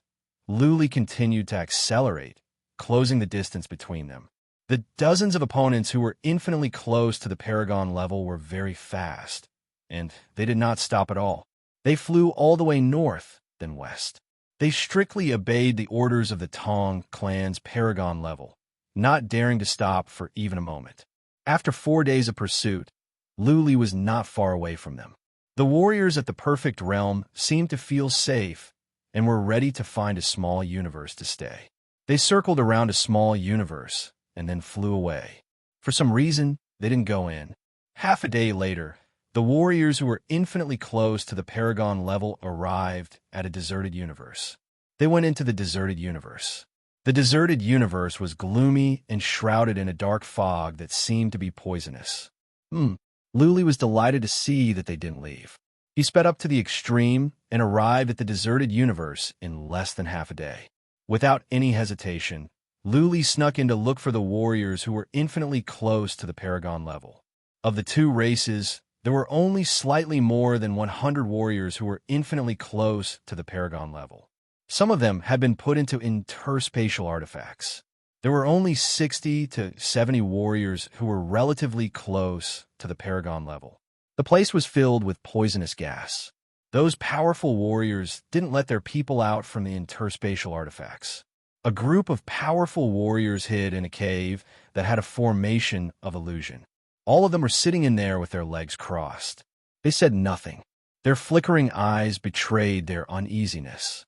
Their main opponent was Lu Li, a nightmare for the two races. It was all because of Lu Li that the two races were reduced to this state. Lu Li arrived at the cave. For him, the formation of illusion was nothing. He went in directly. He stood in the cave and looked at the powerful warriors.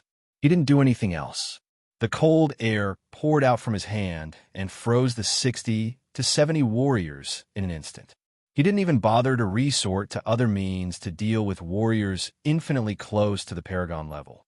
The cold air could freeze them in an instant. He had been in the Ice Queen Palace for 100 years. The cold air was almost endless. He didn't care about the consumption. Incoming. A fearful roar rang out. The voices behind it stopped abruptly.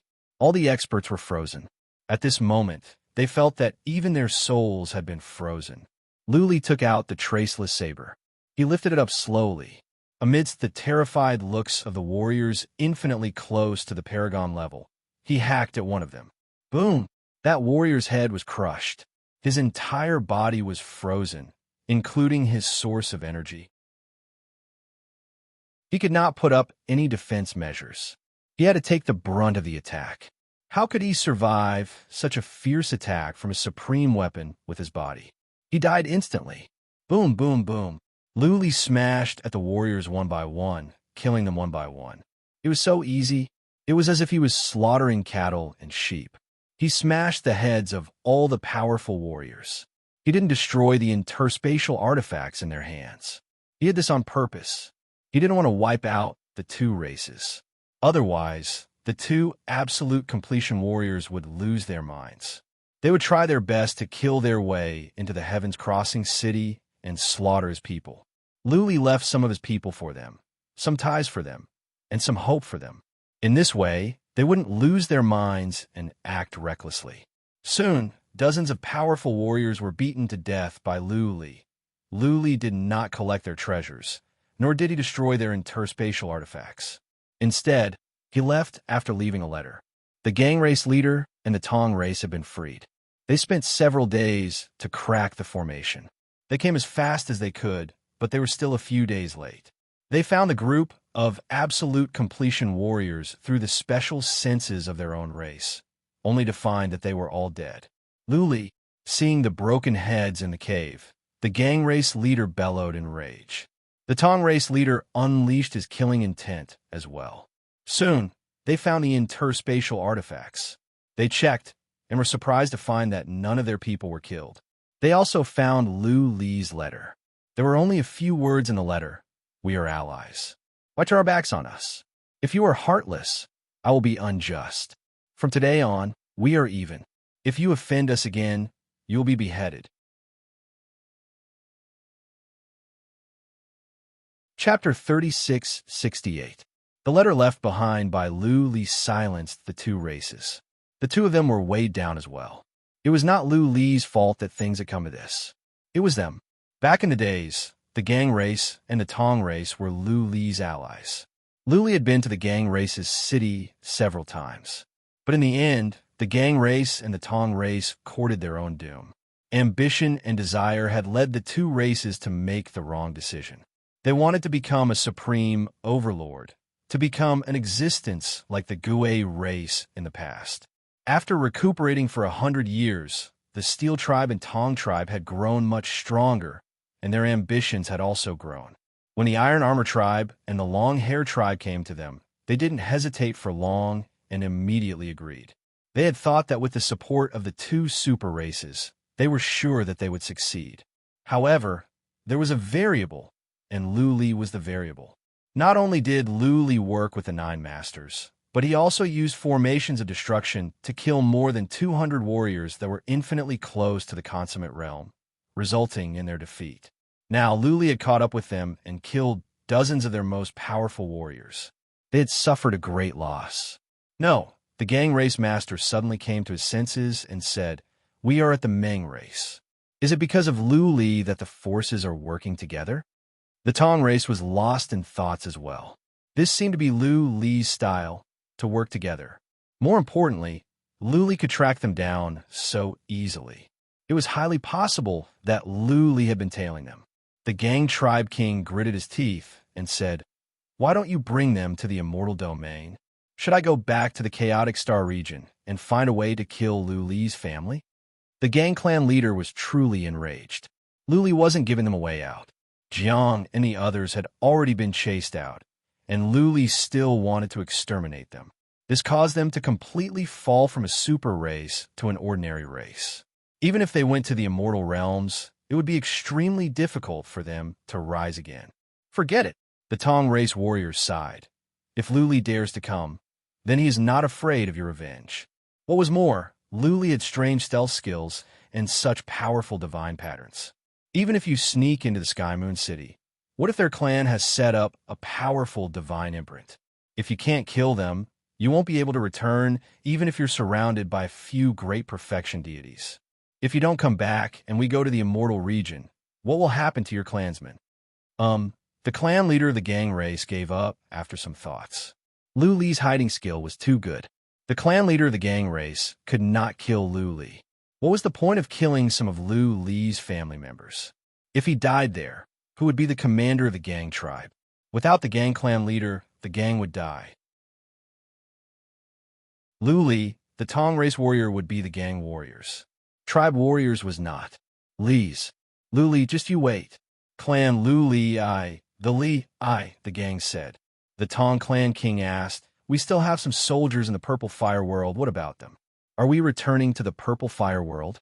At that time, they had sent out 2 million soldiers, but 500,000 of them were slaughtered, leaving only 1.5 million. They had left in a hurry and did not care about those soldiers. To clan warriors, Li family, they family Li Lu, Li's Li has. Li, of Lu. Lu Li has letter, Li, bye. They didn't want to go back to the Purple Fire universe. They were not interested in getting back at the Purple Fire universe. Right now, the most important thing was to contact the immortal realms and rush there as soon as possible. They didn't want any more troubles to occur. The foundations of the two races were too weak now. They couldn't afford to waste any more time. Lu Li took the battleship back. He had been monitoring the Tong race and gang race through the map. He was relieved to make sure that they were staying in a small universe with their clansmen. The two races wouldn't be able to stir up any trouble. They would not be able to rise again in the immortal region. After half a month, Lu Li was relieved to see that the two had not left. He flew back to the Chaotic Star region and secretly teleported back to the Heaven Crossing universe. Back at the Heaven Crossing universe, he didn't relax his watch on the two. He was afraid that they would try to assassinate him at all costs. Another half a year later, he received news from the immortal region that the Iron Armor race and the Long Hair race were willing to accept them. They would send patriarchs to pick them up. The two clans left in a grandiose manner, flying towards immortal domain. Lu Li was relieved to see that the two had gone to the immortal region. It would be hard for them to come back for revenge. They might not be able to establish themselves in the immortal region with their current strength. Just like the Gui race, there was no news of them after they went. The Chaotic Star region was quiet. The 10 Masters were in a honeymoon period. They had gained a lot this time and were busy digesting their territories. They didn't have time to make trouble. Lu Li made a public appearance after he came back. The Grim Reaper was excited. Lu Li was like a stabilizing force. As long as Lu Li was in the Heaven Crossing universe, they would be safe. Several leaders came to see him, followed by the Great Elders and then the Patriarchs. Whether they were on Lu Li's side or not, they all came to see him. Lu Li's prestige was too high. Not only was he the boss of the Grim Reaper, but he was also the leader of the Chaotic Star region, not just the leaders of the Grim Reaper. After learning of Lu Li's appearance, the leaders of the Minor Masters all teleported over to see Lu Li. Since the leaders of the Minor Masters were here, the other Masters had to come as well. Even the Tuan race and the Temple of Seal sent their leaders over. The Grand Master of the Temple of Seal and the Chief Patriarch of the Tuan race didn't come. They were very humble, like subordinates greeting the leader. Lu Li was polite, not only to outsiders, but also to those inside. He didn't put on airs. He didn't do it on purpose. His personality had always been like this. He was polite to his friends and subordinates. He believed that true prestige could not be achieved by putting on airs, nor could it be achieved by bragging. Instead, it was achieved through actual achievements. As the leader, Lu didn't manage things. He asked the Grim Reaper to send a representative to the Judicial Hall. After 2 months of work, he said he would cultivate and wouldn't see any guests. He spent all his time with his family and giving advice to the younger generation. His days were quite leisurely. Lewin had turned over a new leaf. He worked hard every day, cultivating and managing the affairs of the Lu Alliance. Lewin was married as well, a young lady from a small family. Lewin didn't expose his identity when he met this young lady. They were truly in love. This young lady came from a small family in the Lu Alliance. She was talented and had reached the 5th tribulation. They had just gotten married and they had just given birth to a son. Lu didn't become a real father. Now, he was a grandfather. The little grandson was adorable and dignified, just like Lu and when he was young. Now, Lu's wives and concubines had something to do. Many of them revolved around this little grandson. Lu Renwang named him Lu Zhanfei, meaning to spread his wings and soar to the sky. After so many years of ups and downs, Lu had calmed down a lot. He didn't have any extravagant wishes now. All he wanted was for Little White to reach the perfect realm and become the king of the eastern region. He didn't care about anything else. He didn't care if he could reach the perfect realm or not. He was satisfied with his current abilities. It was enough that he could protect the Lu family and the Central King realm. Remember the mobile website. Chapter 3669. The years that followed were peaceful. The Chaotic Star region, the Lu Alliance, the Lu family, and the Central King universe were safe. Therefore, Lu had nothing to do. There was nothing to look forward to in cultivation. The law of ice and snow he learned in the Ice Queen's palace became strenuous because he had to leave the Ice Queen's palace.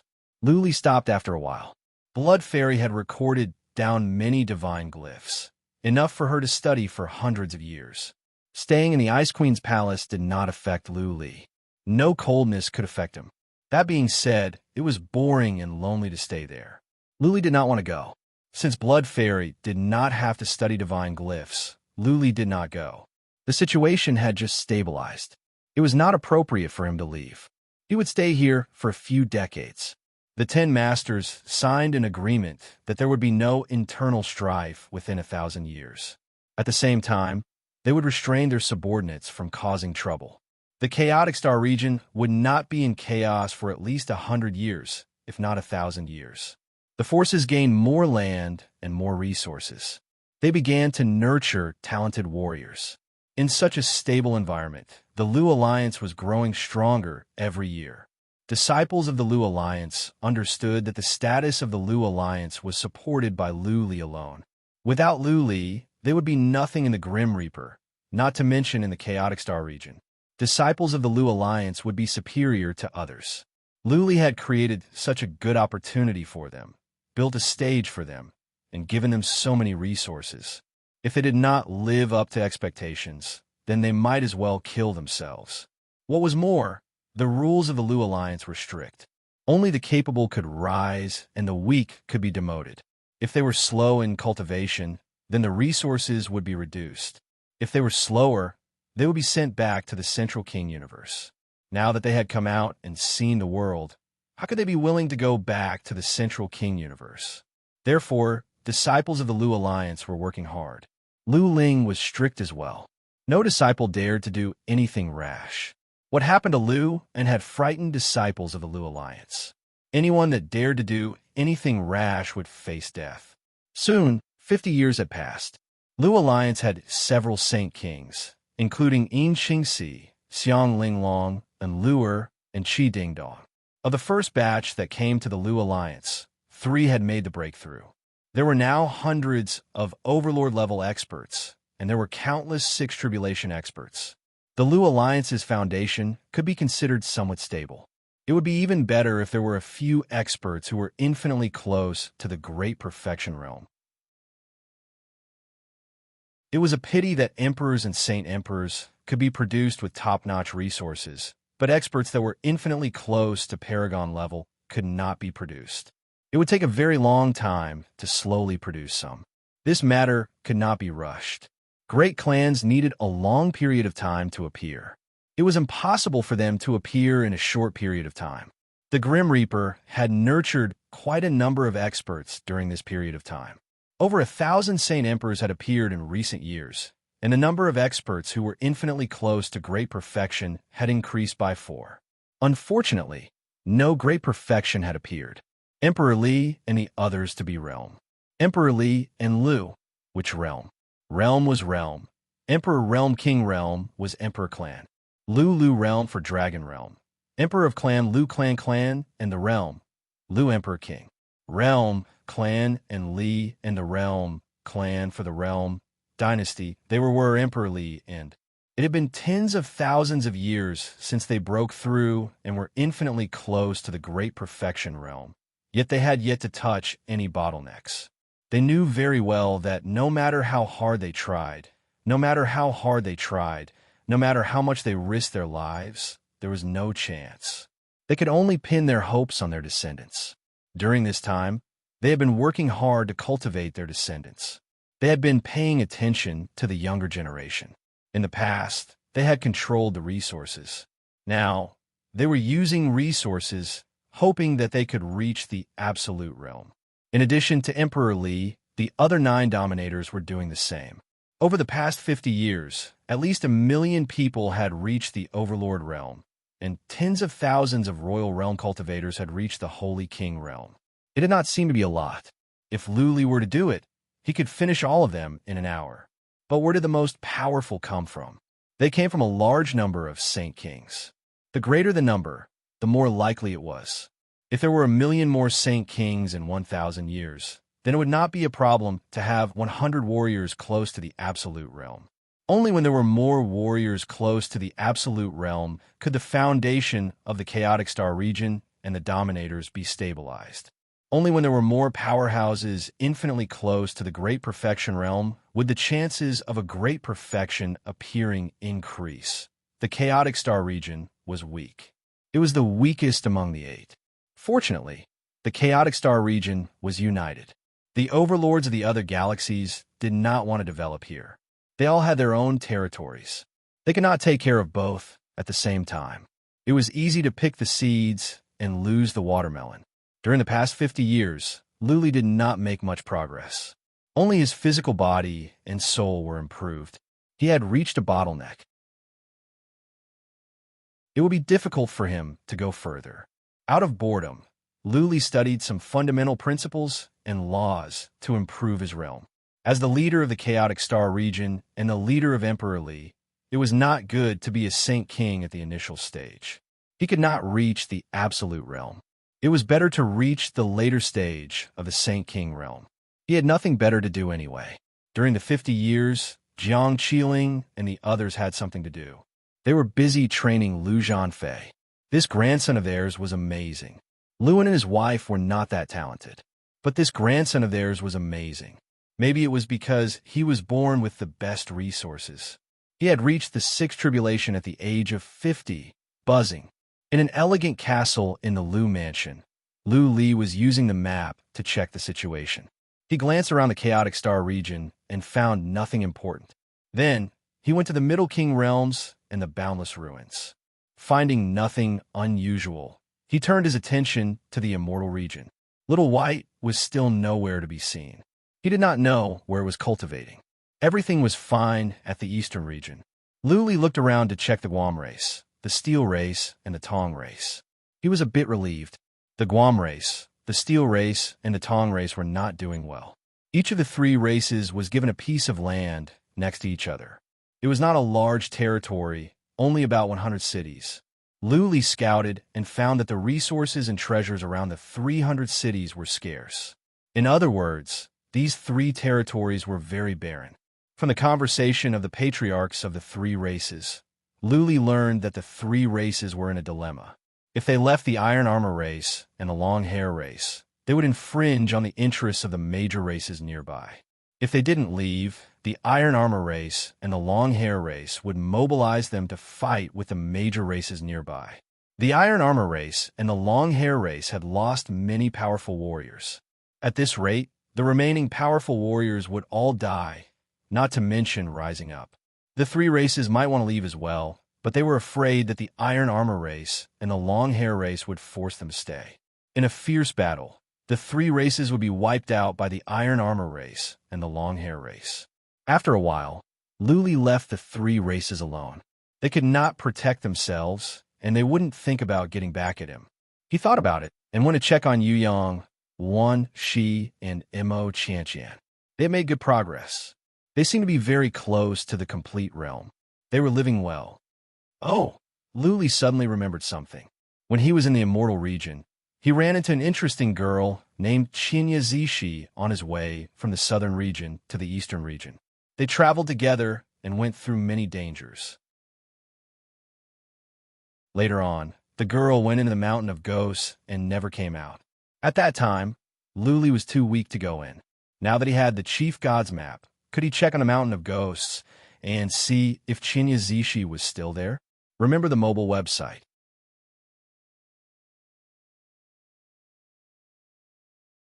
Chapter 3670. Qinya Zishi was a strange girl. She never seemed to grow up. She dreamed that the Mount Ghost God was calling her, so she traveled thousands of miles to the immortal region alone. Then, she hired powerful warriors to protect her on her way to the Mount Ghost God. She had sharp senses and could release a strange skill that could suppress immortal beasts. Luli traveled with her, and she could suppress all the immortal beasts they met along the way. Later, when Shinizishi entered the Mount Ghost God, the Mount Ghost God changed. Black fog surged out and condensed into a woman's head, which looked like Shinizishi. Later, something even more terrifying happened. The souls of countless warriors nearby were sucked dry, including the 8 warriors who were infinitely close to the Absolute Realm. This alarmed the 3 Absolute Realm warriors who went in for more than a month. When they came out, they sealed the Mount Ghost God together. Nobody knew what was going on inside. Luli was weak and helpless at that time, so he had to leave to look for Little White. After so many years, Luli didn't return to the immortal region and forgot about this. Now, he finally remembered that he had the Chief God's map. How could not check it out? He used his immortal power to search for the Mount Ghost God. This mountain was huge and easy to find. An hour later, Luli found the Mount Ghost God and sent his immortal power in to check. The seal outside had no effect on Luli. His immortal power entered the Mount Ghost God immediately. The Mount Ghost God was gloomy and full of black fog. Luli searched around but couldn't find Qinya Zishi. He kept searching. After a while, he found a cave inside the Mount Ghost God. Following this cave all the way into it, he discovered a great hall that was 10,000 miles underground. Zishi. He found a figure in the hall. It was Qinya Zishi. After so many years, Qinya Zishi didn't change at all. She was still a little girl who looked like she was 5 or 6 years old. She was sitting cross-legged in the middle of the hall, in front of a statue at the back of the hall. Luli scanned with his immortal power and found a statue in the hall. The statue looked similar to Zishi, with pointy ears. There were some differences in appearance, but they seemed to be of the same race. Yes, Luli seemed to understand something. The master of this palace must be of the Qinya race as well, or an ancestor of the Qinya race. The Qinya clan ancestor had used a special method to contact his descendants to find her and pass on some things to Qinya Zishi. Looks like the woman formed by the black mist isn't Qinya Zishi, but Qinya Zishi's ancestor. The souls of those martial artists were also absorbed by the means left behind by this ancestor. This ancestor even left behind a secret technique to force the 3 great perfection deities to retreat. The 3 paragons couldn't destroy this palace, so they could only seal the spirit god mountain. Luli thought to himself. Everything made sense. Many of the mysteries that had troubled him previously had been solved. Zishi possessed a whole body of strange magical powers, which indicated the miraculousness of the Qinya clan. It was easy to understand why the remnant soul of an ancestor of the Qinya clan used a secret technique to summon a descendant. "Brother Lu, is it you?" Suddenly, Qinya Zishi, who was sitting cross-legged in front of the statue, opened her eyes and murmured. There was a hint of surprise in her eyes. Luli was startled. He had used the Master God's map. Those who weren't at the Great Perfection realm couldn't sense it. Shinya Zishi didn't seem to have improved much in terms of fighting ability, so how could she sense the existence of his psychic power? Also, she could accurately say that it was his psychic power. Luli didn't hold anything back for this little girl who had gone through life and death with him. He directly said, "Yes, it is me, Zishi. I am Luli." Ah, Zishi immediately stood up cheerfully and said with a face full of surprise, "Brother Lu, is it really you? Where are you? How did you get in? Isn't this ghost God Mountain sealed?" "I didn't get in," Luli replied. "I used a special formation to force my psychic power in." "What happened to you? Are you trapped? I waited for you outside for half a year and didn't see you come out. I didn't have the ability then, so I had to leave first." "I'm sorry, Brother Lu," Zishi said with some guilt. "I thought I could get out in half a month, but I ran into some things. Later on, I couldn't get out even if I wanted to. The outside is sealed." "Brother Lu, are you outside now? Do you have a way to undo the seal? Once it is done, Zishi can go out." "Undo the seal?" Lu Li frowned. This was a seal built by 3 perfect warriors. At the end of the day, the seal was just a rune formation with some seals of the perfect warriors. If it were just a rune formation, it would be easy for Blood Fairy to undo it. But this seal would be more troublesome. There was another problem. It was okay to touch the rune formation, but touching the seal might alarm the perfect warriors. That was the perfect warriors in the immortal region, not in the 8 galaxies. A perfect warrior that could occupy a piece of land in the immortal region must be powerful. Lu Li's traceless path might be seen through. It was okay for him to go to the immortal region for Zishi. If it were not for this little girl, he would have died years ago. Also, the Spirit God Mountain was in the eastern region. It wouldn't take long. The key was how to undo the seal. Would the perfect warriors be alarmed when he did so? Should I ask Lord Yin for help? Last time, Lord Yin came to the Chaotic Star region with Little White. Luli felt that Lord Yin enjoyed a high status in the eastern region. If Lord Yin asked, the 3 perfect warriors might give him face. But the Spirit God Mountain was so strange, and hundreds of thousands of warriors died, including those from the 3 perfect warriors. The Spirit God Mountain was so strange, and so was Shinya Zishi. If Lord Yin was alarmed, would it affect Shinya Zishi? Seeing that Luli didn't say anything, Zishi asked pitifully, "What is it? Brother Lu, do you have any difficulties? If there is, then forget it. Zishi can continue to cultivate here. When I reach the perfect warrior, I will be able to come out on my own. By then, Zishi will keep her promise and follow you for 1,000 years." "Yes, there's a problem," Lu Li explained. "I can solve the rune formation outside, but not the seal. Also, it will take time. I am afraid that the perfect warriors who set up the seal will be alarmed. I can solve the rune formation in an instant." Zishi's words caused Lu Li to be stunned.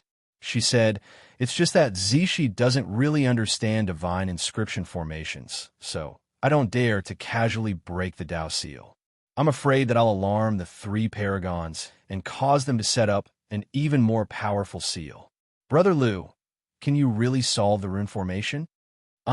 Lu Li was stunned for a moment and asked, "Are you sure you can solve the rune formation in an instant?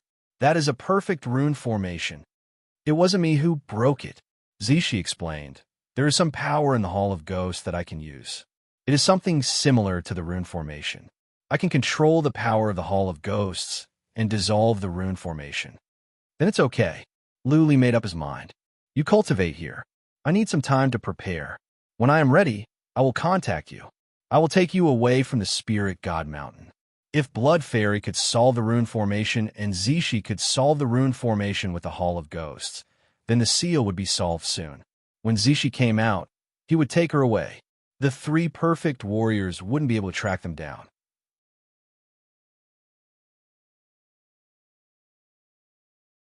Chapter 3671. You are going to the immortal region?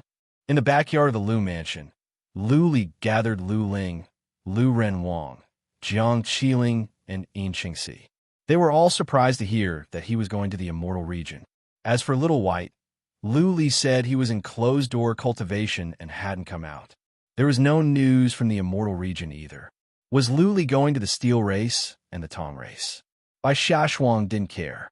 She jumped up and said, "Darling, I want to go as well. I haven't been to the immortal region yet." The other girls were eager to go as well. Luli thought about it. The trip was not dangerous. They could stay in the city of mystic armor. Mo Qianqian, Yu Yang, and Lord Yu were here. It would be fine if he didn't stay at the East King City. He had the map of the Almighty, so he could predict any situation in advance. He didn't have many enemies now. Once he arrived at the Eastern region, who would dare to lay a finger on him? Luli's heart softened when he saw the longing in by Xiaoshuang's eyes. He nodded and said, "Okay, you can go with me if you want." Wow, Bai Xiaoshuang jumped up in joy. Lu Ling asked with a frown, "Luli, what are you going to do there? Will it be convenient for you to bring Xiaoshuang and the others?" "Nothing." Luli said casually, "Don't worry. I will leave them with Little White, and they will be fine. But my whereabouts must be kept secret. Just say that I am taking them on a trip. A year later, you can have someone pretend to be us and show up. Once a year will be fine." Lu Ling nodded. It was not a big deal. She could make the arrangements. Luli told Bai Xiaoshuang to make the arrangements while he went to Emperor Mo and Emperor Li. He didn't even tell the other powerful warriors. He only told Emperor Mo, Emperor Li, Emperor of Wings, and Emperor of Yu. He didn't tell them that he was going to the immortal region either.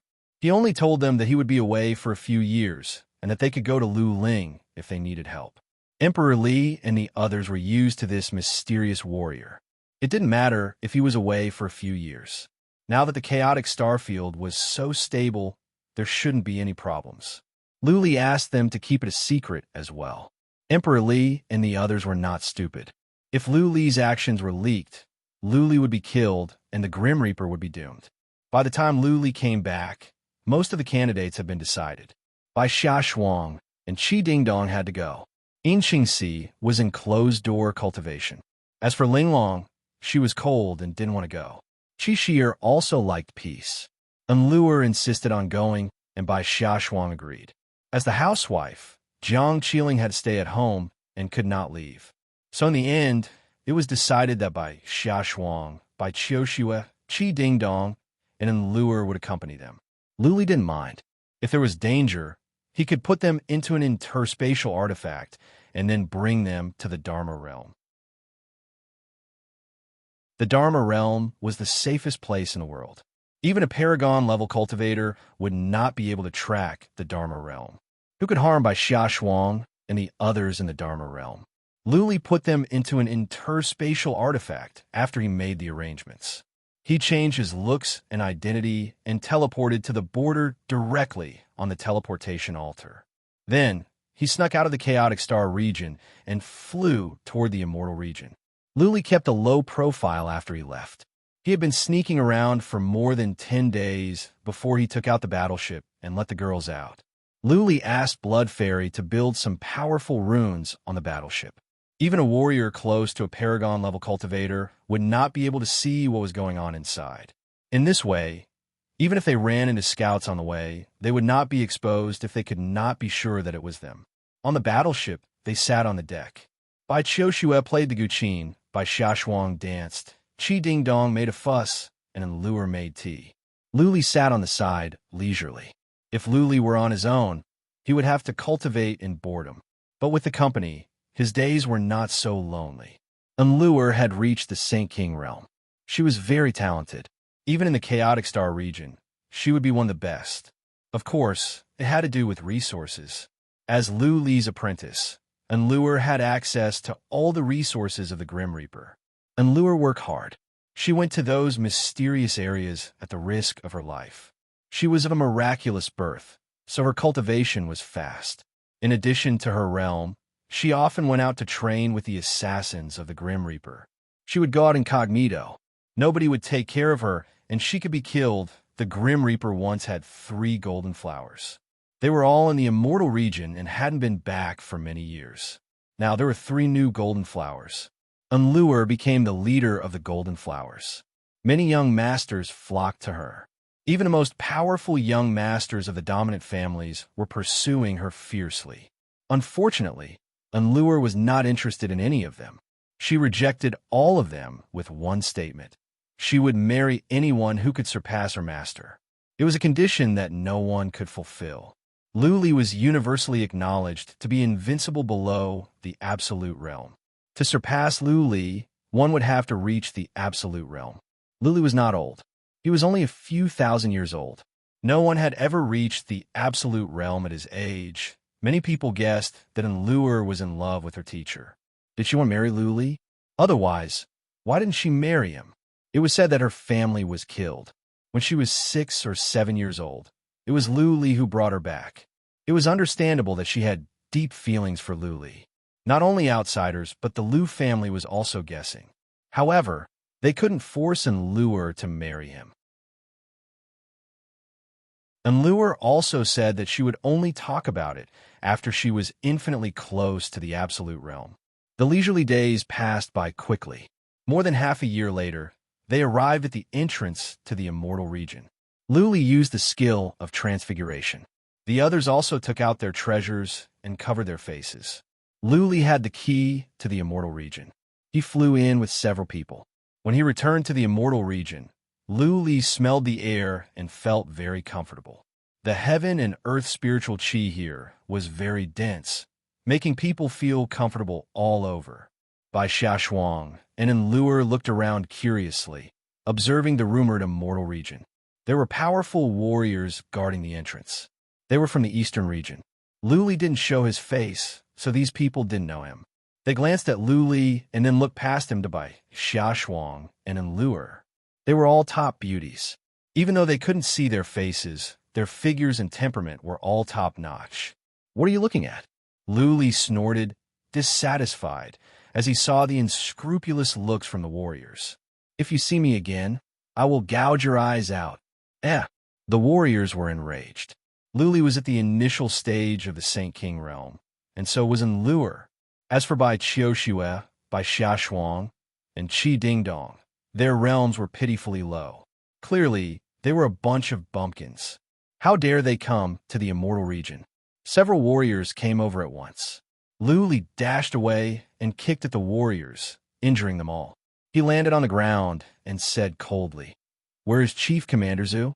If not, tell your Lord of Dong and City to come and see me." Last time, when he and Little White came here, Luli remembered that the commander was surnamed Zhu.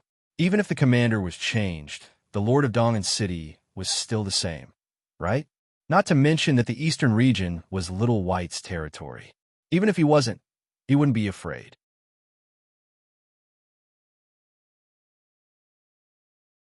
Chapter 3672. The leader of this mountain was indeed Commander Zhu. Luli's bold words had frightened the warriors. None of them dared to act recklessly. Nearby, more soldiers flew over. A soldier went to report, and a moment later, a powerhouse who was infinitely close to the consummate level flew over. He used psychic power to check, and was confused to find that he did not know Luli. However, Luli had his hands behind his back and an extraordinary temperament. Therefore, he didn't dare to rush over recklessly. He cupped his fists and said, "I am Zhu, may I know who you are?" "This is not the place to talk," Luli said calmly. Zhuan pondered for a moment before waving his hand. "Please follow me." Zhuan took Luli to a manor nearby. Bai Qiushue and the others followed them. Luli asked Zhu and to remove the guards and servants. Zhuan was not afraid. Even if Luli was a young master of a wealthy family, he wouldn't dare to mess around here. This was the territory of the king of the eastern region. Luli changed his looks back to his own. "Commander Zhu, do you still remember me?" Luli asked. General Zhu took a closer look at Luli, finding him more and more familiar. Then he shouted in surprise, "You are a friend of young master?" Luli said with a sneer. Pointing to Bai Qiushue and the other two, he said, "Even the three of you have to bow and call them sisters-in-law, politely. Your warriors were rude." Zhuan was taken aback. He cupped his fists and apologized. He was about to deal with those warriors when Luli waved his hand and said, "It's okay. It's just a small matter. You can punish them a little later. We want to go to the Mystic Armor City, but we don't want outsiders to know about it. Commander Zhu, can you arrange it for us? No problem. Zhuan patted his chest and said, please follow me to the East King City. I will arrange for the teleportation altar to be activated. You can teleport directly to the East King City. Then you can teleport to the Mystic Armor City from there. The three of you have come from afar and must be travel-worn. Do you want me to wash your dust in Dong and City first?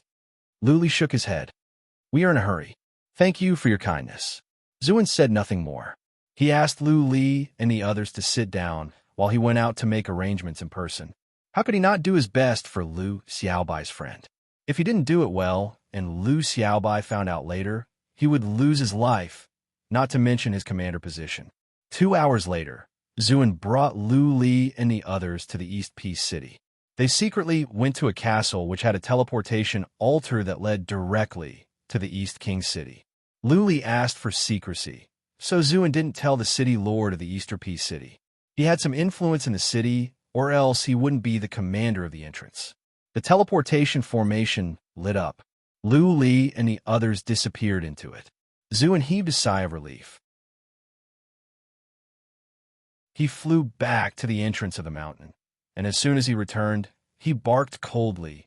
Which bastard was it that offended the noble earlier? Capture them all and kill them on the spot. Even though Lu Li said it would be fine to just give a light punishment, Zhuan didn't dare to do so. Lu Li had said that even Little White had to salute them and call them sister-in-law. How dare these warriors be rude to Little White's sister-in-law? If he didn't deal with it, by Xia Shuang and the others would tell Lu Xiaobai, and Lu Xiaobai would send someone over. If he killed them now, he would be able to explain himself later. Buzzing, they teleported for a long time. Bai Xia Shuang and Bai Qiu Xue felt their souls were about to explode. Lu Li had given them top-level soul pellets in advance. Otherwise, they wouldn't have been able to stand such a long-distance teleportation. Finally, they stood on the ground.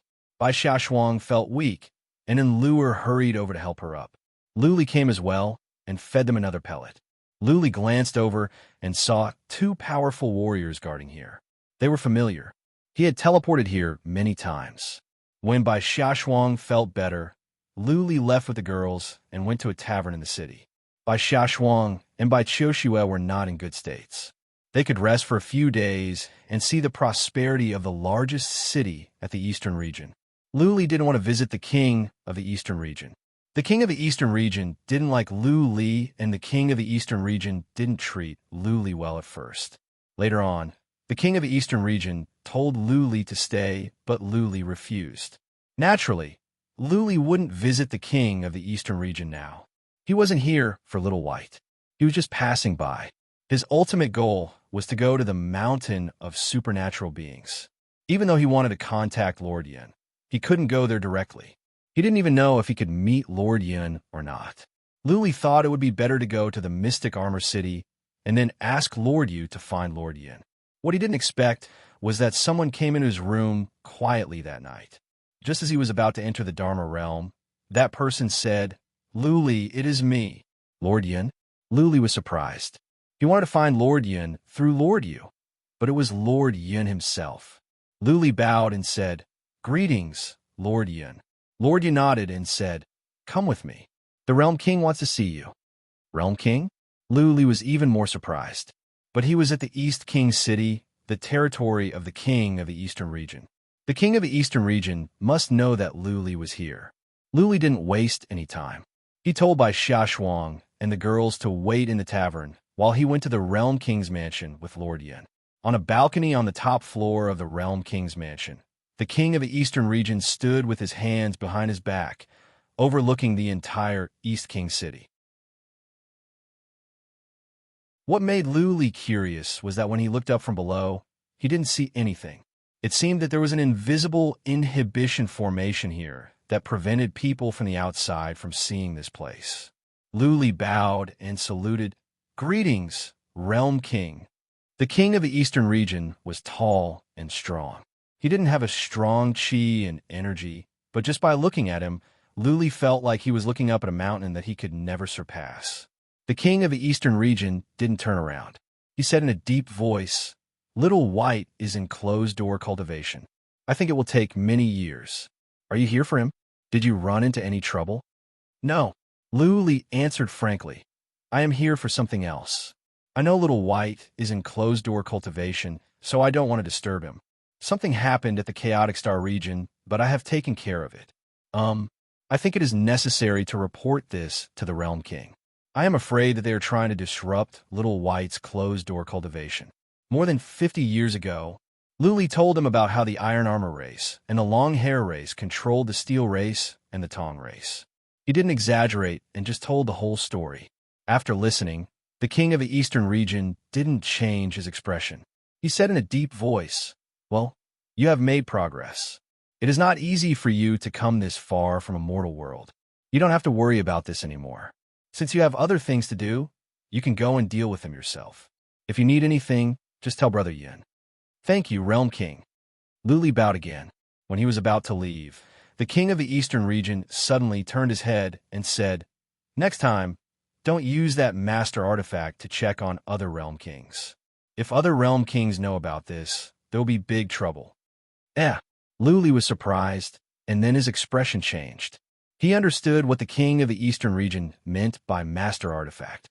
It was the master map. He had used the master map to check on the king of the Eastern region, but he didn't expect the king of the Eastern region to know it was him. Also, it seemed like the king of the Eastern region knew about the master map. Remember the mobile website.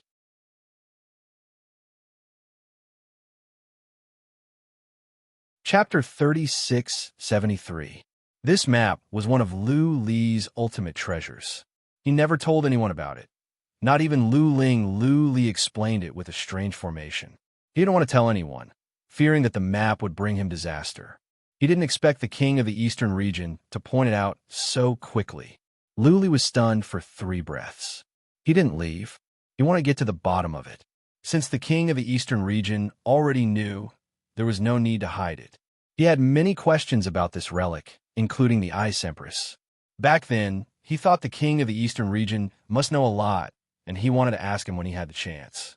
Now, the chance had come. Lu Li thought about it and asked with a bow, "King of the Eastern region, is the relic the weapon of an over-god?" The king of the Eastern region was silent. After the time for more than 10 breaths, he said, "At your realm, you don't need to know this. Knowing too much will only harm you.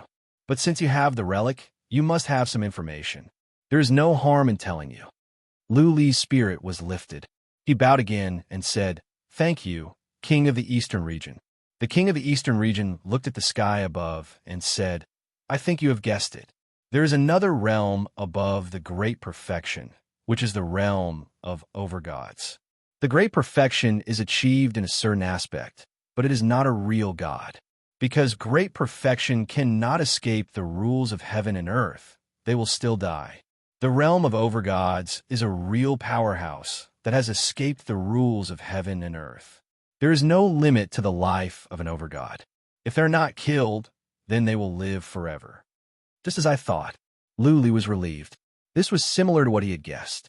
There were overgods in this world, and they were not bound by the rules of heaven and could live forever.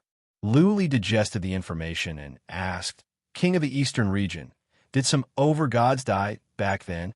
"Yes." The king of the Eastern region glanced at Lu Li and said, "If they didn't die, how could you get the relic?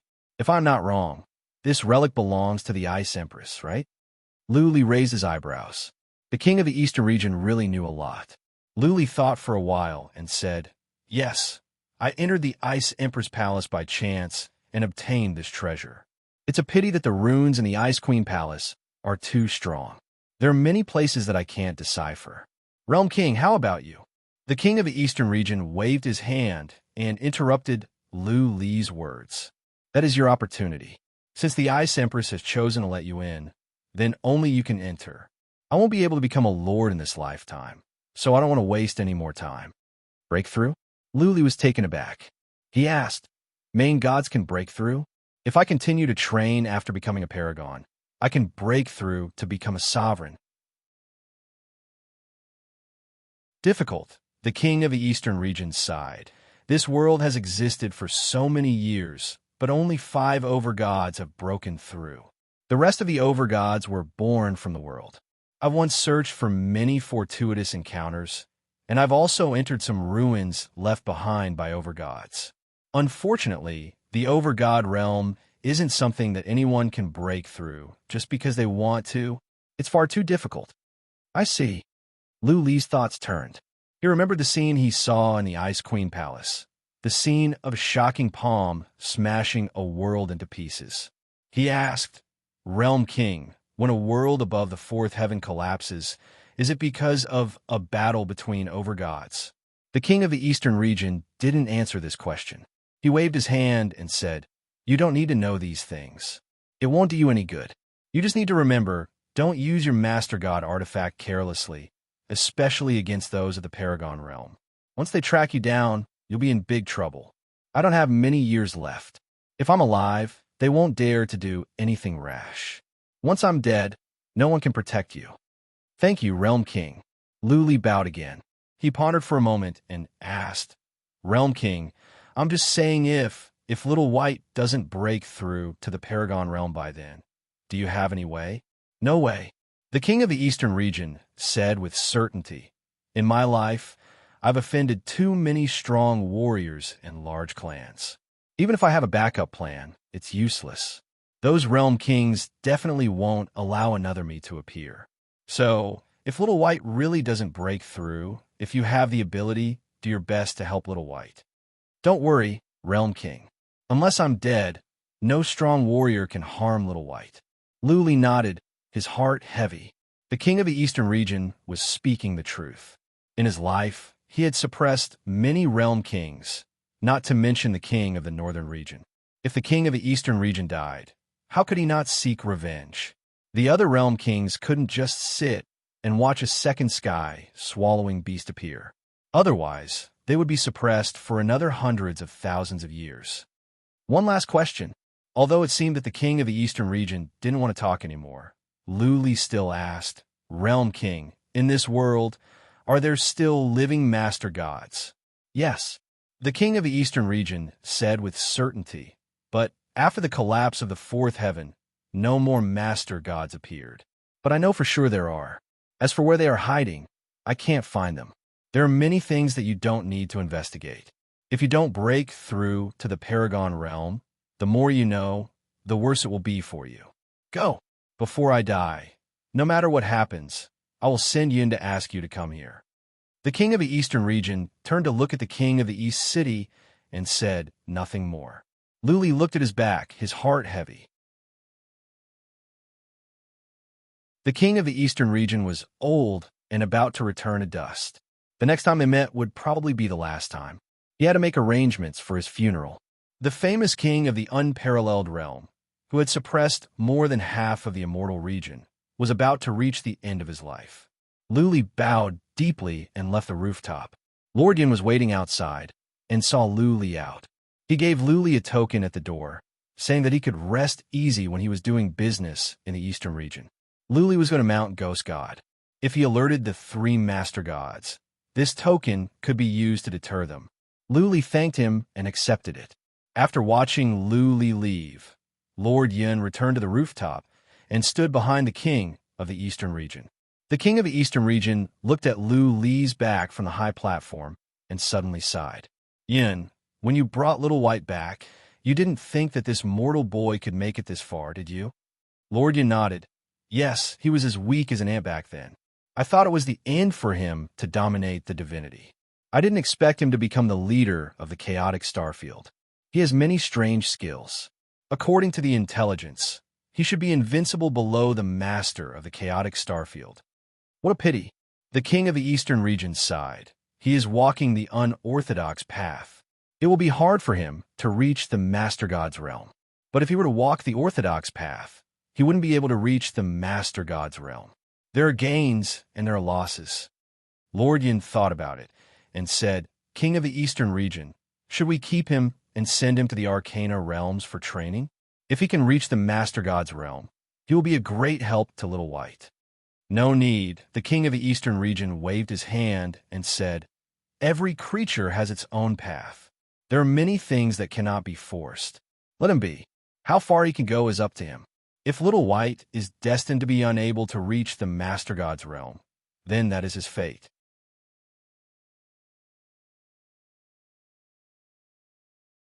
Chapter 3674.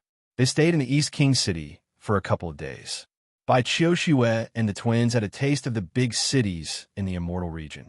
After they bought some treasures, Lu Li teleported to the city of mystic armor. Lord Yu seemed to have received the news. He came to greet them at once and arranged for them to stay in Little White's manor. Yang Yu, Mo Qianqian, and Luanxi came as well. Mo Qianqian and Luanxi looked at Lu Li differently.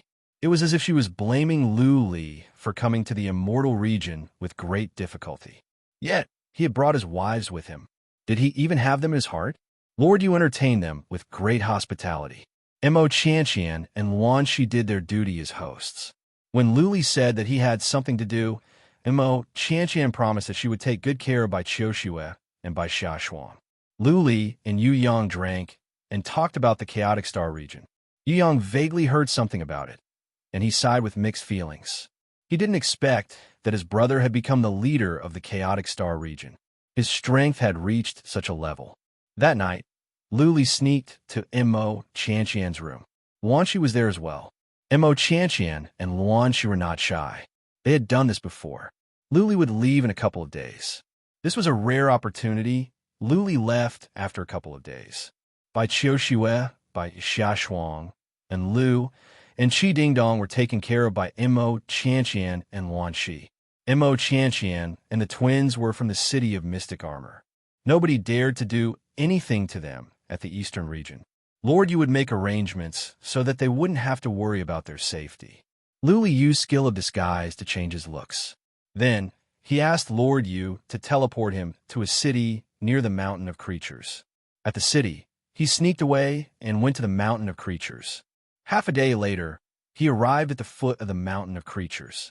Looking at the mountain again, Lu Li still felt his heart skipping a beat. The mountain had a strange power that could make people feel uneasy and uncomfortable. If it were not for the fact that Qinya Zishi was in there, Lu Li wouldn't have come here. Blood Fairy, let's go. Lu Li said to Blood Fairy and said, just decipher the runes. Don't go too deep and don't touch anything else. This place is strange. Once you decipher the runes, don't worry about anything else. Blood Fairy understood and went underground. Lu Li entered the Dharma realm and activated the map to observe the situation. Blood Fairy studied for a while. 2 hours later, she came out. Lu Li dashed out. Blood Fairy said, the patterns are complicated, but they're not a problem for me. I think I can solve them in half a month. There's a Tao seal on the divine inscriptions. I can't break that Tao seal, so I can only break the divine inscriptions. You don't have to worry about the Tao seal. Lu Li waved his hand and said, you just need to solve the runes. I will take care of the rest. Blood Fairy went down. Lu Li went back to the Dharma realm and contacted Qinya Zishi through the map. Qinya Zishi was overjoyed to receive Lu Li's message. She said happily, Brother Lu, you are amazing. You can even crack such a strong divine pattern. Big Brother Lu, just focus on breaking it. You don't have to worry about the Tao seal. After the divine inscriptions are broken, I can quickly destroy the Tao seal. After I rush out, we'll immediately retreat. We'll be fine as long as we don't get caught by those 3 great perfection deities. I'll handle the great perfection deity. Lu Li said casually, don't worry. Even if the great perfection deities are here, I can handle them. They won't have the guts to kill us. Okay. Qinya Zishi was relieved. Lu Li was not one to brag. Along the way, Lu Li never lied to her. Now that Lu Li had said this, she was relieved. Lu Li stopped talking to Zishi. He paid attention to the situation nearby. If he could avoid alerting the 3 great perfection deities, he would avoid trouble. Therefore, Lu Li monitored an area with a radius of hundreds of millions of miles. This area was the territory of 3 major races. Each of the 3 races had a great perfection deity, 2 of which were immortal beasts. Blood Fairy should not have alerted the great perfection deities. They did not tamper with the runes because they were the ones who left the Tao seal. If the Tao seal was tampered with, they would know. Therefore, There was no need to tamper with the runes. Soon, half a month had passed. Blood Fairy was almost done. Luli said to Qinya Zishi, "Get ready. The runes will be broken soon. In 2 hours at most." Okay. Qinya Zishi put on a serious face. She sat in front of the statue and closed her eyes to cultivate. 2 hours later, the runes outside glowed. Luli said at once, "Do it." Buzzing, the statue behind Qinya Zishi glowed. Following that, the mountain of artifacts changed. The dark fog gathered together and formed into a woman again. A surge of horrifying energy spread out. All the beasts and immortal beasts within a radius of 3,000 miles fled in fear. Boom, boom, boom. That woman who was condensed from black mist shot out more and more balls of black mist, smashing into the Tao imprints on the divine inscriptions. The Tao imprints radiated boundless light, but they were actually shattered in an instant. The space in the surroundings was torn apart, and the spatial ripples from the impact rippled outwards for a radius of 10,000 miles. The woman, generated from the dark fog, kept on attacking. The 3 Tao seals were smashed. The seal was broken. Luli said to Zishi, "Come out. I will take you away." Zishi opened her eyes and kowtowed to the statue 3 times. Then, she dashed out of the hall and flew out from the cave. Luli dashed out and grabbed Zishi, ready to leave. Blood Fairy came out as well and went into Luli's body.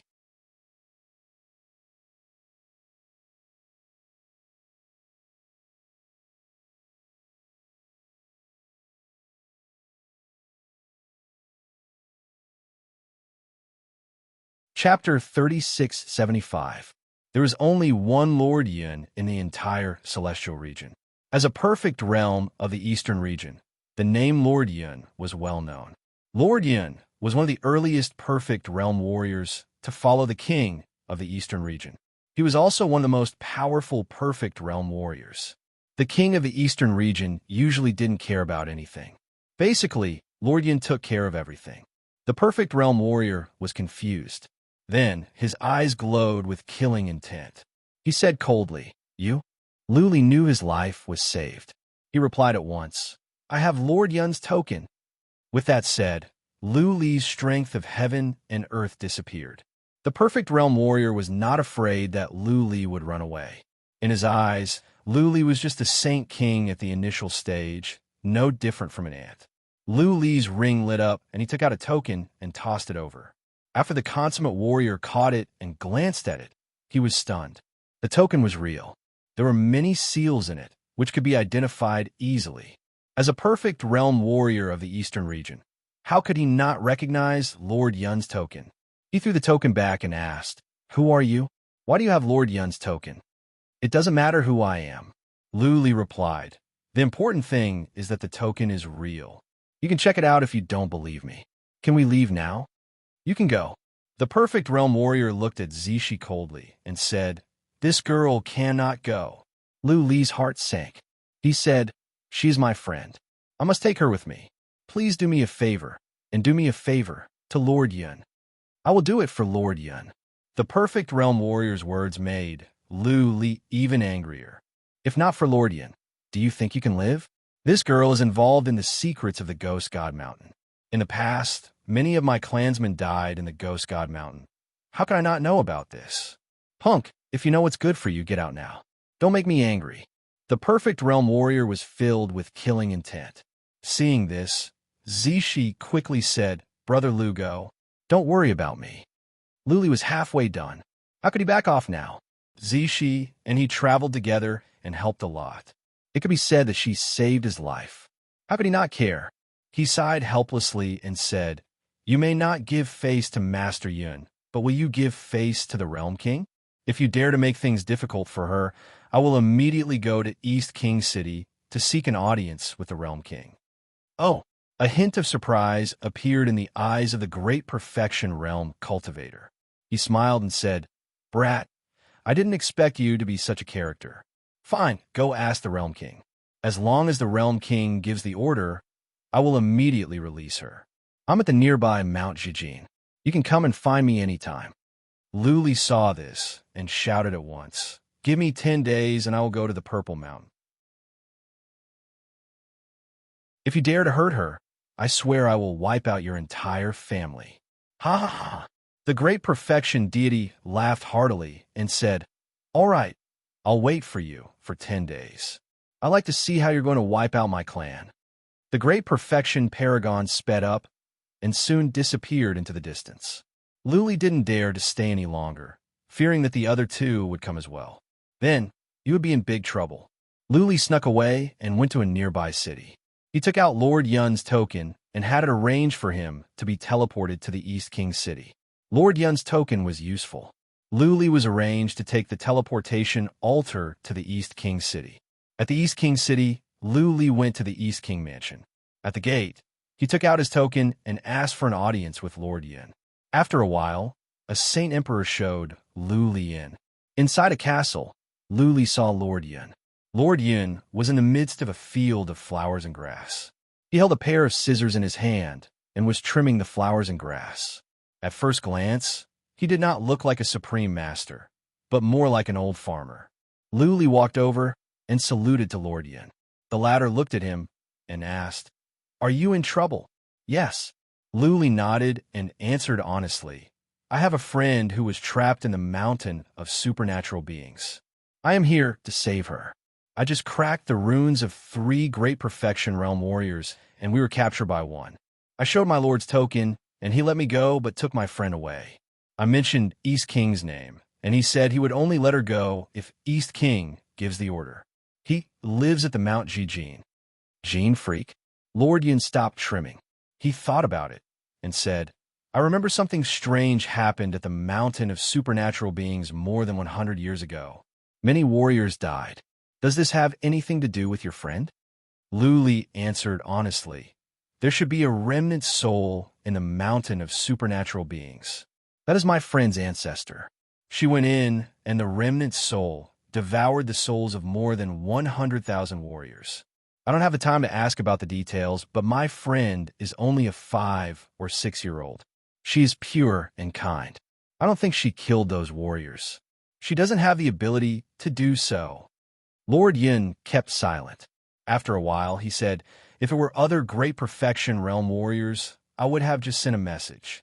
But Gene Freak is hard to deal with. His faction was not the same as the Realm King's faction. The previous king of the Eastern region was born from his faction. He was very strong, but arrogant and unruly. This is tricky. Unless the Realm King gives the order, he will not do it.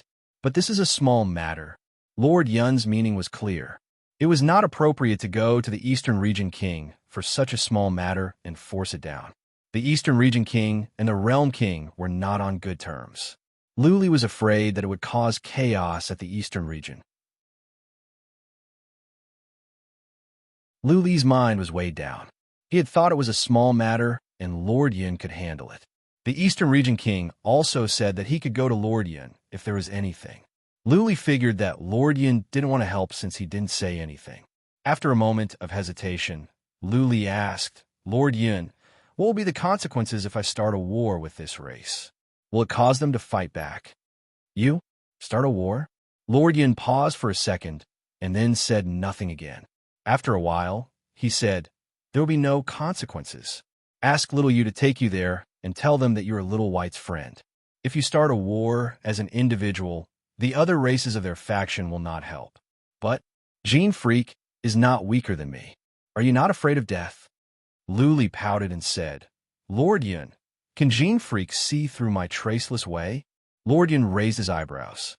He thought about it and said, Do it again. Let me sense it. Luli released the traceless way at once and moved to the right of Lord Yun.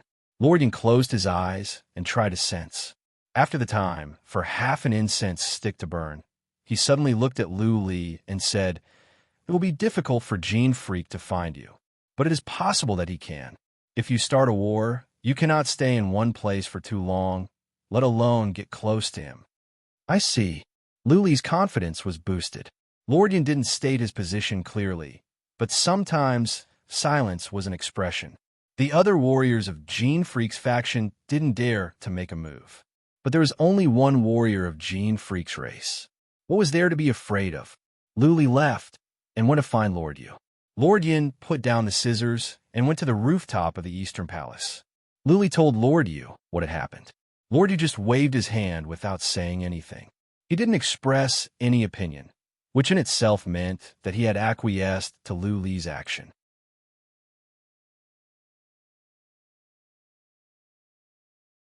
Chapter 3676.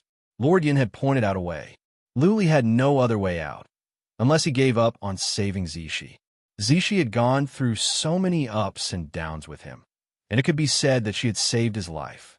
It was fine if he didn't have the ability, but if he had the ability, how could he sit back and do nothing? Lu Li teleported to the city of mystic armor secretly and found Lord Yu at once. He took out Lord Yun's token and asked for his cooperation. Lu Li told him what had happened. Lord Yu frowned and said, Lu Li, Jin Zhaonan is known to be unruly. He is the direct descendant of the former king of the East.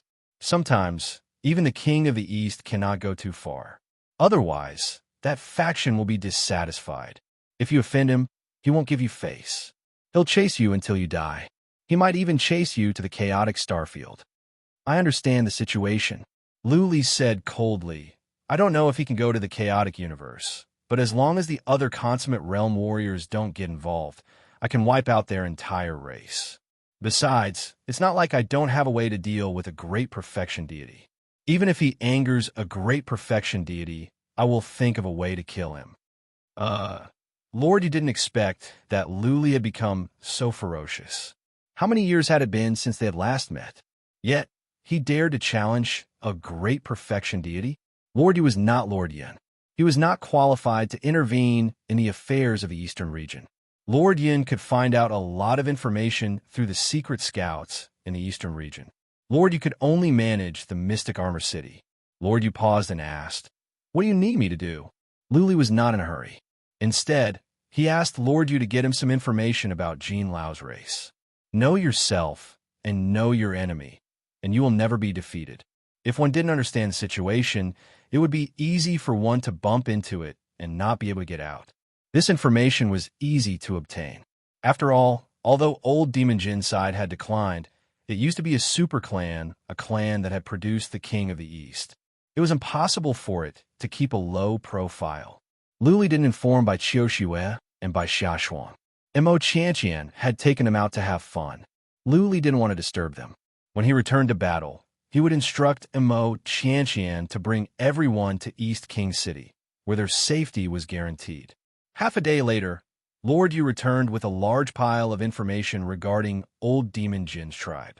Old Demon Jin's clan was a type of immortal beast called the Yama Beast, and there were quite a few of them.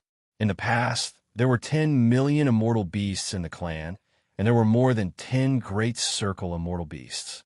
At that time, this immortal beast clan had suppressed the entire eastern region, and even suppressed half of the immortal region to the point of suffocation. This clan was too arrogant. They had offended too many great clans.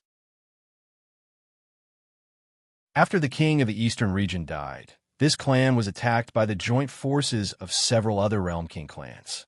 At that time, blood flowed like a river in the eastern region, and this clan was almost wiped out.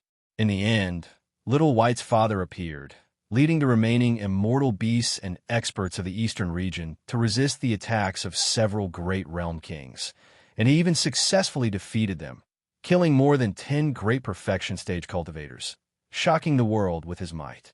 Then, Xiao Bai's father replaced the original king of the eastern region and suppressed the entire eastern region, as well as half of the immortal region.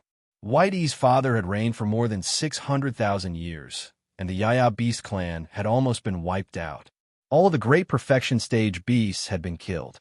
After that, the clan had developed for hundreds of thousands of years and had once again become powerful. However, because of the situation of their ancestors, this clan was very arrogant in the eastern region, and they called themselves the descendants of the Realm King. They had caused a lot of trouble, and it was very outrageous. Later on, they were suppressed by Little White's father, and they became a little more obedient. This was also the reason why Old Demon Jin did not give face to Lord Yin. If it was the king of the eastern region who gave the order, Old Demon Jin would have to obey. Lord Yin did not have enough face, Luli watched for a long time, and he had an idea of what to do. He told Lord Yu, and Lord Yu had no other choice. Lord Yin had asked him to cooperate, and he did not dare to disobey. He was very clear that Lord Yun's intention actually represented the king of the eastern region to a certain extent. Since the king of the eastern region had asked him to go, how could he not go? He brought his two subordinates and directly teleported to the purple gold city with Lu Li. This was the city where the Yaya Beast clan lived.